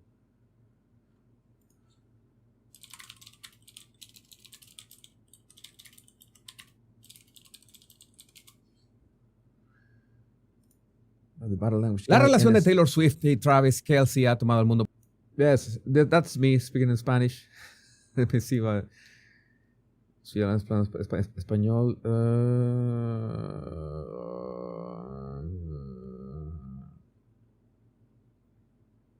Oh my God, I remember this video.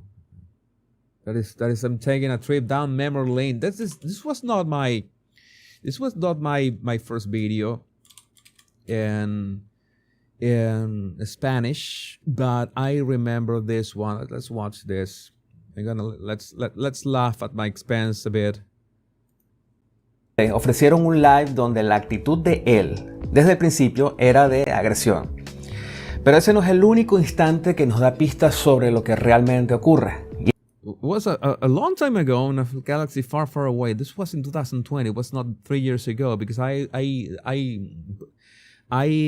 uploaded this originally on my Body Language Guy channel. In this channel that you're watching right now, can I do this? Well, there's my actual first video. My actual first video should be unlisted. I cannot see it from here. Would I break this if I try to look for my very first video? Let's do this. Let's go the Bill O'Reilly. Let's do a Bill O'Reilly here. Let's do a Bill O'Reilly. And I just need to... Yeah, the lighting was horrible back then. I'm so embarrassed of that.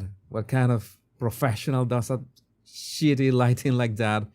But well, you know how it is. You improve and improve and improve. Like civilization has gone. I know, where's that video? It can be. This was my first video. It is not published. How funny! I never published it. It was a re-upload. I'm gonna show you. This was literally my first video back then. You're gonna see something that I have seen It's like Obi-Wan. I haven't seen this in a long time. Unlisted. It's unlisted, and now we can see it. Oh my God, I remember this. It was my very first YouTube video. This was literally, I became a YouTuber. This was, what day was this? I think it was March 25th, 2020. Very first video. There it goes. Let me try to make sure that this doesn't sound. Yeah, there's very first video. Oh my God, the memories. Let me. What am I here? This is my very first video. Pareciera que todo el mundo quiere tener la razón. Y ni siquiera se han leído el libro de Schopenhauer que habla precisamente de eso. Ahora, recordemos la vez que Thomas Paine tuvo que lidiar con más de un fanático religioso. Paine había publicado La Edad de la Razón. Era un libro donde explicaba sus creencias deístas. I remember that I didn't even have lighting, everything, and I didn't have a mic. I didn't have a light. The light that you see it comes from the window. I was recording the video in front of the window because I had no lights, and it was the only way to have. You can see that there are the books that are right now behind me. Some of the books that are behind me are the same books that are right there. And I didn't have the blue background yet. I had the same chair. Oh, the same chair. Oh, if this chair could talk.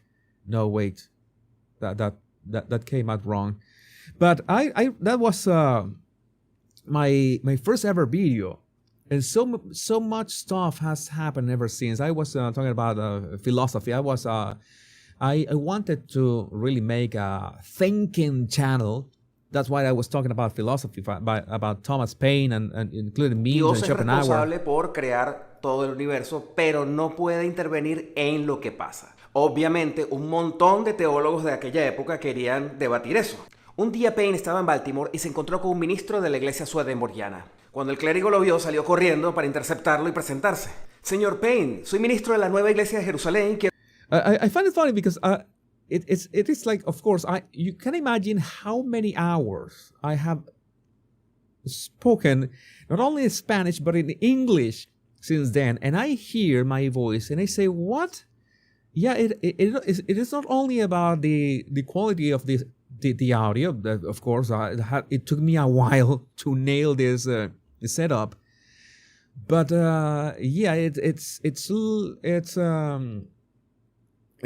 trying to, evolve a way that you speak, and that's something that I knew it was very important. Being able to speak. I'm way too embarrassed with this one. Was I a movie reviewer? No, I was not a movie reviewer. I don't consider myself a movie reviewer. I can consider myself a scene reviewer. I can analyze a scene. Some people thought that Jesus is short. No, I'm 5'10". I'm 5'10". I'm like Jason Statham, and we are the same height. I'm 5'10". Yeah, I'm absolutely. Oh my God, this light, and that's when afterwards I got the right lighting. I began with the mic, with testing things, and say that, well, I'm going all in with this. Yeah, March, if I remember correctly, March 25th, 2020, I uploaded that video to this channel. Then I moved all those Spanish videos to this Spanish channel. So the original record of the original video was lost in that, but I remember the date very well. Again, and that's why we are winning. Why I'm telling you this story. This is a story about not waiting until you think that you are ready. I was absolutely not ready. Maybe I can do some kind of editing. That's something that I could do. That's why you see that I had a nice editing. Going including memes. I using that stuff to prove my point. And that's something that I could do. So I decided to add this. And of course, something that I was has always been hard for me is listen to the feedback. Listen to the feedback. Criticism can come from many ways. And the main criticism, of course, came from myself. I don't like the sound. How do I fix the sound? I don't like the background. How do I fix the background? I don't like the topic. I don't like how I dress. I started with just a shirt. Then I moved with shirt with a jacket, then shirt, jacket, and tie, then 3-piece suit. And well, I don't know, maybe in 1 year I will have an overcoat, and maybe, and you know that there's my hat, Mr. Stetus all there. I haven't used it in a while. And this is what it was the excuse I gave myself. I don't want to make videos because they will not end up the way I want them. And guess what? I began doing videos, and I had to pay for, we had to pay a toll. Every creator, we are all creators. In fact, we are all creators. We all create things, and we are all creators. I'm not talking about creators like we are like a tribe. No, every single human is a creator. But we have to pay the toll of that first step of creation. I'm going to give you one of the most important. Look for the creative process of Ira Glass. The creative process of Ira Glass. And he explains that you're gonna have this. You have to pay this toll that you're gonna suck at first. And yeah, you have to eat your pride and just go for it. And for me, I had already built this huge, brutal and big network of body language in Latin America. And I was so afraid. I was really afraid of starting from zero again, making videos. No, I'm not gonna do it. I'm not gonna do it. I have already this status right here. And it so happens that was the right call at that time. I decided to go for it again, for the challenge for a bet that I made in November 2019. Yeah, maybe at some point you will learn that story. You are not ready to know that story yet. I'm not ready to reveal that story yet, but at some point you will know. And I began making videos and making 1% better and 1% better and 1% better. At some point I realized I need to, I realized I need to change to English. I need to change to English. Why? Why did you stop making videos in Spanish? Because I wanted to reach a real global audience, and I knew that the only way was going for English. That was the right call back then. I could have been doing both contents at the same time, but I did not have. I spent like 5 or 6 days making one single video. That was back in 2020. And I needed like 1 or 2 days to recover from that. And we're very close to breaking my live stream, all talking record, which is 3 minutes and 57 seconds. And I kept just improve 1%, and put yourself out there and listen to. I remember that one of the criticisms that I had, something very funny, by the way, it was that my Will Smith and Jada analysis, the entanglement, right? That was my first viral video. That video got to 500,000 views, and I had like 10,000 subscribers, but I got like 50,000 subscribers just from that video. And I found it funny that I did not did not know how to pronounce Jada's name. I said Jada all the video, and you see all the comments, people saying, you're saying her name wrong. And I think that the fact that so many people were complaining about me saying Jada's name wrong, it helped, even the comments were with criticism, it helped the algorithm and exploded. And I was made, I have to brush up my English skills. I have to practice my English, but I did not have time to practice my English. I was making videos. I did not have time to practice it, but I tried to make it. I had to make the videos the practice itself. And I've told you this many times, that I was like embarrassed over 9,000 when I found out that you don't say determined, but you say determined. And I said, my God, I have recorded like 200 videos, and there's a word that I say all the time, and I have said this word, like I must have said this word 1,000 times wrong. And yes, that was, I wanted to like get into bed and not get out for 3 or 4 days after that. And I say, well, it's determined, so be it. Just forget that it's like I wanted to just delete all my video catalog just because of determined. I was really, that was really painful for me to find out. But it was part of the learning process. And then it came the day. Way before the Johnny Depp and Amber Heard trial, I made a video about Johnny Depp and Amber Heard. And guess what?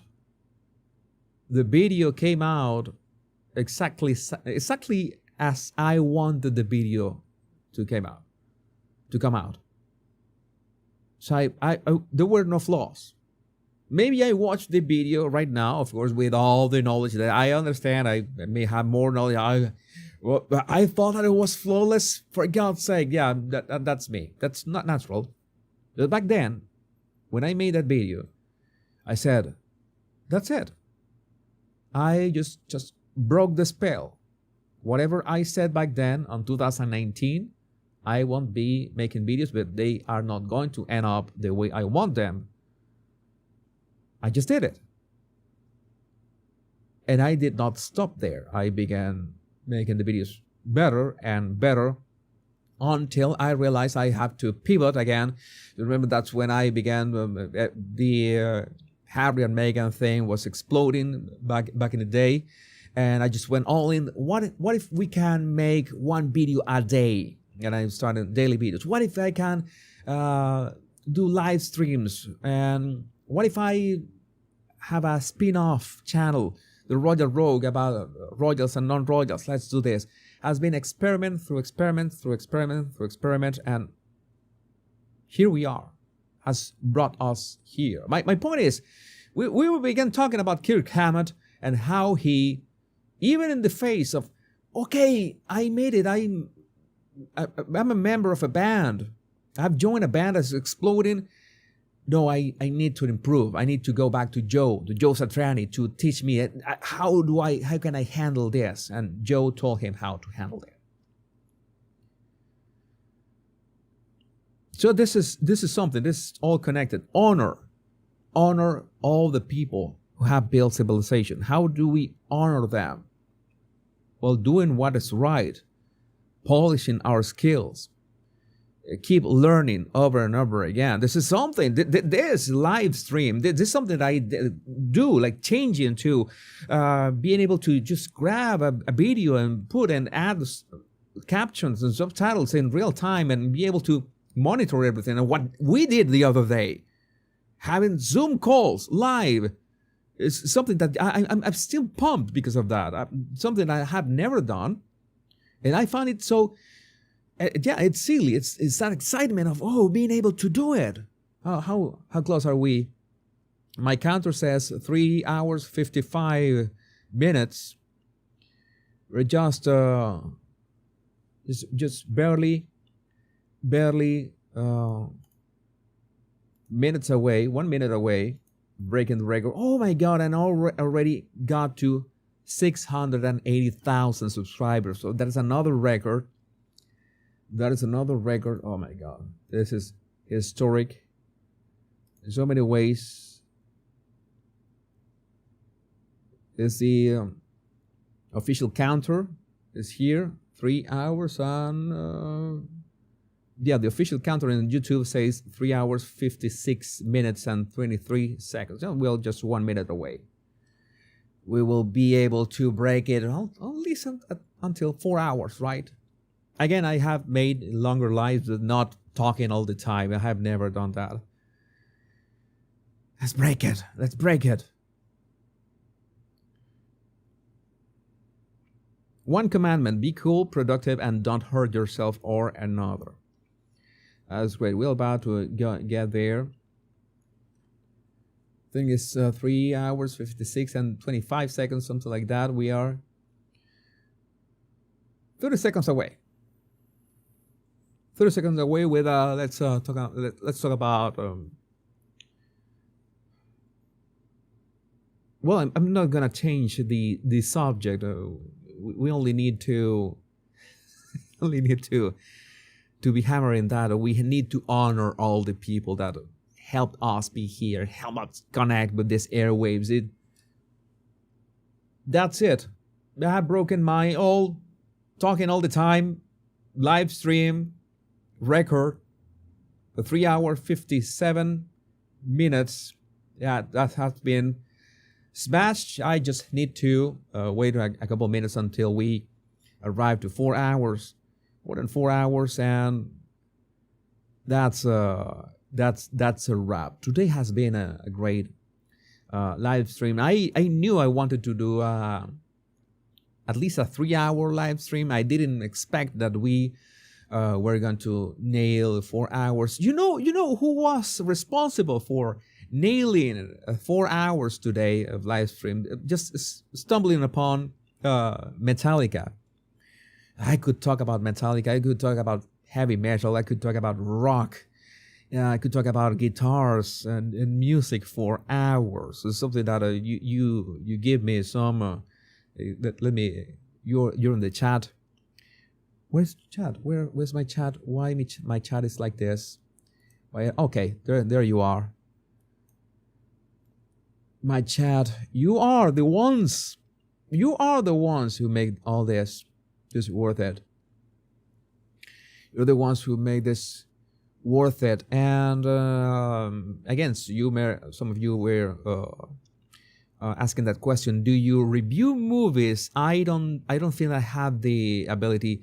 I have a very easy suspension of disbelief. What I do analyze is scenes. I remember. I'm going to, now that we're talking about that, I'm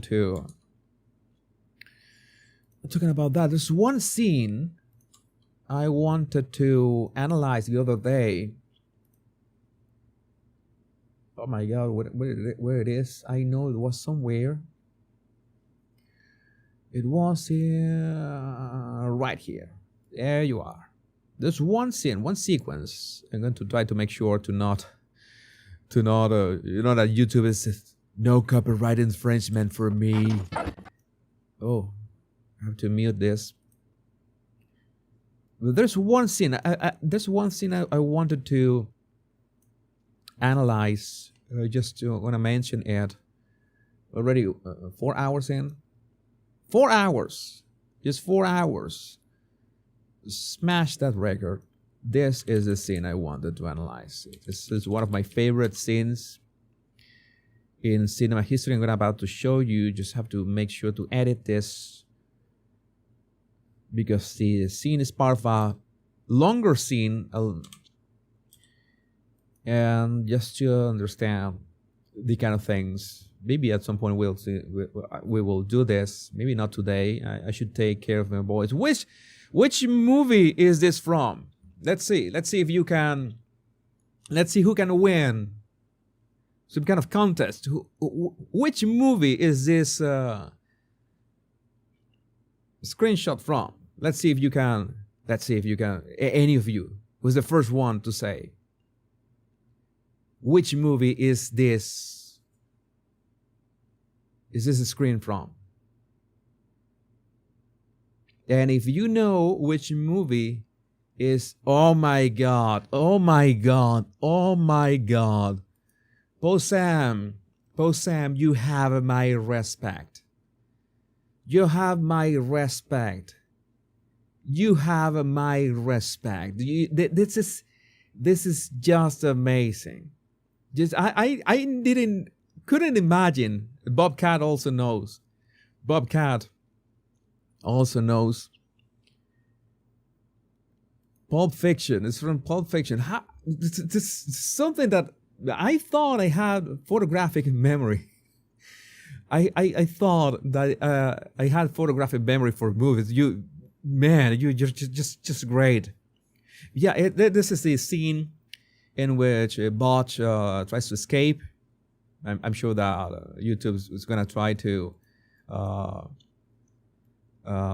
punish me again.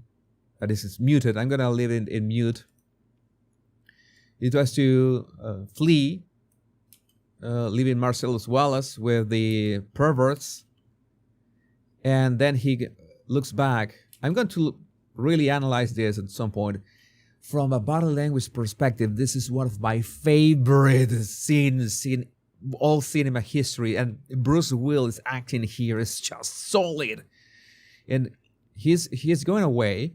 He's going away. Okay, I'm done. He escapes. He's going to open the door. And he starts to hear the screams of Marcellus being, well, you know, if you have seen the scene, you know what's happening to Marcellus Wallace. And he has this face has expression of, I don't know how to define it. It's like, it's being terrified of what he's hearing. Oh my God, they are really, doing that to him. He opens the door. This is something that I really like a lot from this scene. I don't know how many takes that Tarantino did this. Yeah, I know that Tarantino supported Kamala Harris. This is the problem that I have with this stuff. This is actual cinema. I love this scene. But then Tarantino, but whatever, I don't care. Whatever. So he opens the door and has this. This is just brilliant. The way half of his face is in the shadows, the half that is towards what is going on, and half of his face is in the light, in freedom. I can be free right now. I can do this. I can just flee and nothing's gonna happen to me. And then takes those deep breaths, and then his face changes. It's a bit of disgust and being like, it's so horrible what they are doing to that man. And he has like second thoughts, and he does this. He does this, which is, I can watch this. I have watched this like 200 times. Only this sequence is just awesome. The way he acts it, and he has this determination in which, yeah, that is the face that I'm telling you. The one has to do the right thing, and Butch knows that he has to do the right thing. He realizes that at that moment. And Dad, wait a second. Okay, some of you are asking what was in the briefcase. Some say, the most metaphysical say that it was Marcellus Wallace's soul that was in the briefcase. I give you that only for thought. And he decides, at that moment, Butch decides that he's going to, well, do something about it, and closes the door. Okay? He closing the door is something, he could have just left the door open, but he closes the door as in, I still have business to do. Okay? I'm a man of principles, and I'm not going to leave that man suffer like that. Even if you remember the movie, well, he was going to be in deep trouble with Marcellus Wallace, and he turns again, and the face that he does is again, the whole sequence of Bruce Willis acting is just superb. It was superb. It was amazing action. He closes the door, and turns back, and he says, I'm going to do this, and takes that deep breath. And notice what he does is a little deep breath. It's like he's going to dive in the water, right? It's like he takes that deep breath and then moves. Here it goes. And then moves. And what he does next, you have the shaky camera, to go with the action of the scene. He's sprang into action, and he begins to look for weapons. And how do? We have a slightly tilt down camera. It's like the tilt down camera is a signal in which things are smaller than they are. We try to signal that things are smaller. In this case, but the director, Tarantino, wants to make it seem like he's a bit powerless, right? You use a camera that's a bit at eye level, tilting downwards while he's looking for a weapon, right? You see that we are seeing like over him, like we're standing and here's like this, right? He looks small. He looks weak, okay? And he's in that position, okay? And the first thing that he finds is a hammer, okay? I knew that this has some kind of significance. This has some kind of meaning. I don't remember what was the meaning in this case. Okay. Things that he can deal with the hammer. He can use the hammer, but he changes an idea. Then has a bat. We still have. Notice how it's very subtle. You have a tilt down camera now. The camera is tilting down on him. And all of a sudden, not all of a sudden, very subtle, has changed to a tilt up. Notice that we are looking at him from throat level. It was very subtle. It's like he's becoming like stronger with each weapon that it's not only a better weapon, but the tilt up camera is like, okay, this is it. It's gonna be really, really strong with that bat. Okay. He thinks the bat is the way to go. And then let's do the how do you call this? I forgot the saw, the electric saw, right? Has another. Oh my God! I'm a Doom gamer. How can this has a name, right?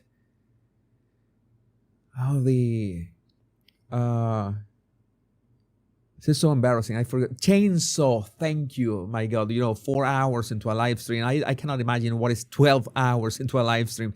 Chainsaw. Thank you for that. Thank you. Positive Influence. Bobcat Wolfenstein. CW. Some of you. And then this shot. He sees something. We see him seeing something, but we don't see what it's he seeing. All right? We are about to see a point of view shot. This is a setup of the point of view shot. So we feel like we are going to get whatever is the weapon that he's going to get. This is the way that Tarantino gets us into botch, like vicariously taking that matter into our own hands. We see the katana that we understand thanks to the setup of the POV, the point of view shot. We are looking through Botch's eyes. And then he grabs it. And then take a look at how the camera in this shot is tilted up way in an angle that is much higher, acute. I don't know how to say it, but you understand this. The angle is way more steep than any other weapon that we have seen before.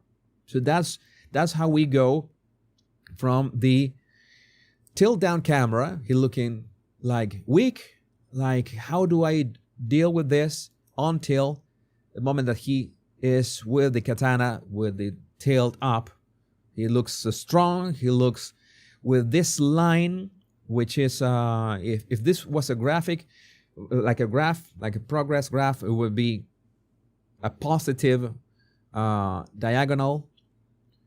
Just amazing in every way. He unsheaths the katana, and then he goes back to the area where they are,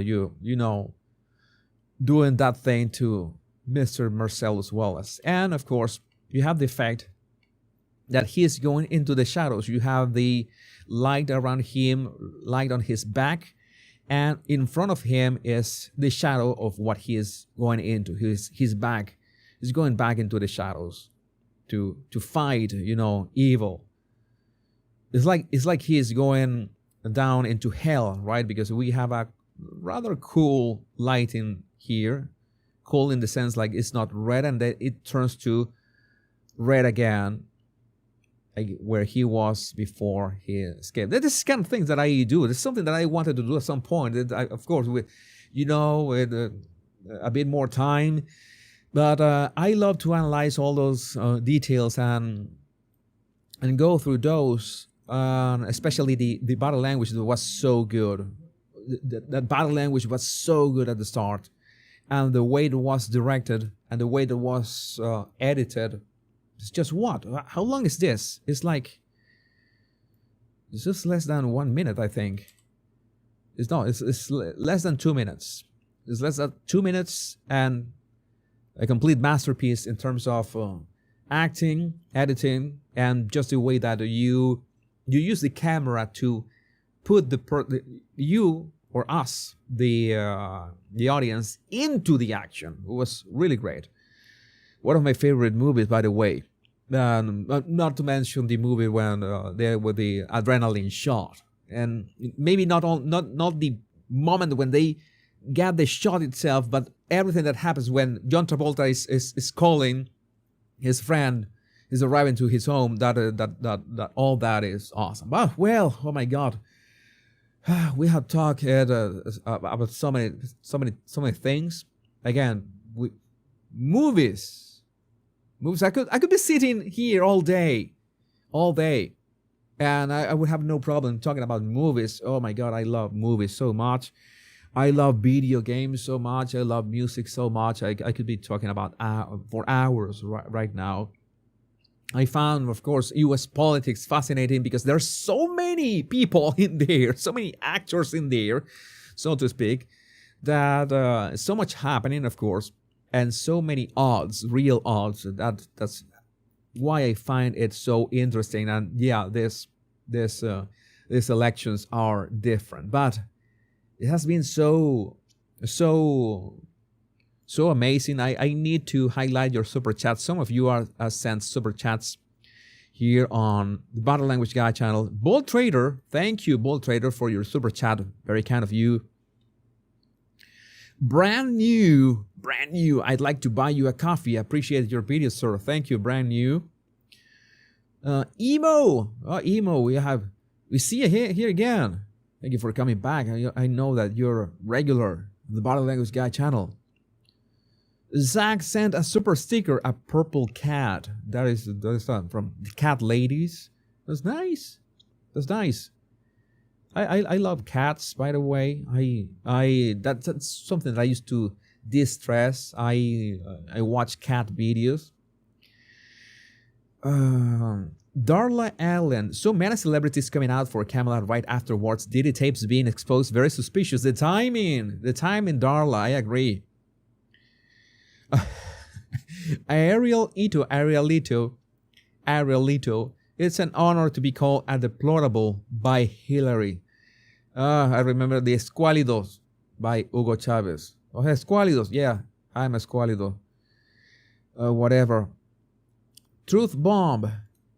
Tell the Patriots something in your language. Yo he pensado, me han dicho que grabe dos videos. Un video en inglés, un video en español para invitar a la gente a votar el 5 de noviembre.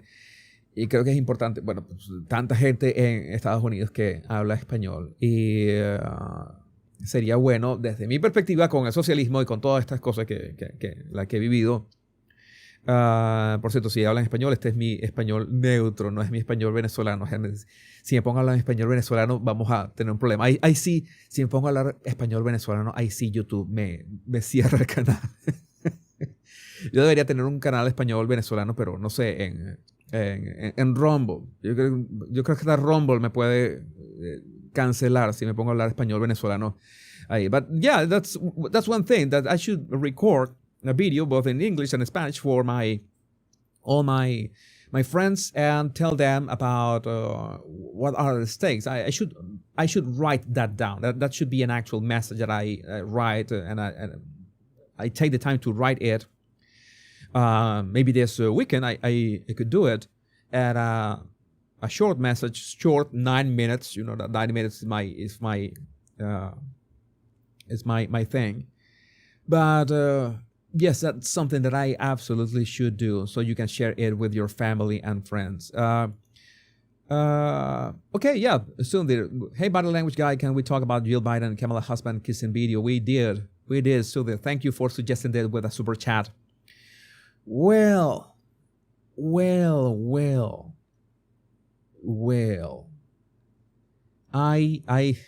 My God, that was so awesome today, and I'm totally full of energy right now. Maybe I could. It is important if 2 hours sitting, you should go and have a break. I could have a break right now, but I could, if you give me a topic, let's talk about, I don't know, let's talk about physics. Let's talk about quantum physics right now. I would have to brush I was a huge nerd back in the day. Curiosity is one of my skills, hands down. Anonymity, super sticker, thank you, Anonymity. You don't want me to go. I'm sure. Shiba Dog saying good job, thank you. And Joyce Love, oh my God, Joyce Love, that was so great of you. Thank you for that amazing super sticker. Thank you for that amazing super sticker. And okay, so Emilio, but it's not Emilio, it's Joy. This Joy is, okay. Peer character looking at himself in the mirror saying, thank you for being you. I do my best. I could be 4 more hours right now, but I need to take care of my boys. I need to take care of my stamina. It's like a marathon. I know it's going to be a marathon on November 5th. I wanted to see how I can handle 4 hours this time. Has been 4 hours and 20 minutes almost right by now. I think I wouldn't have any problem if we have enough topics to talk while we wait for the results and why. And the idea would be, some of you, by the way, this is something that I wanted to ask you. You know that I made this Zoom call tests a couple days ago. Very nice test. And I don't know if Zoom would be the right tool. As for I know, I think that should be the one, the easiest one. Thank you, Angel in Blue, for that super chat. Thank you. Angel in Blue, thank you for that. But maybe if you know of other, I don't know, Google Hangouts, I don't know. I don't use any of that. I don't FaceTime. I don't do Zoom calls. I don't do anything of that. I don't know. I barely Skype or anything. I'm a noob, total noob. Or maybe Zoom is the way to go, because I know that so many of you use that for work. But if you suggest one that could be easier, what I have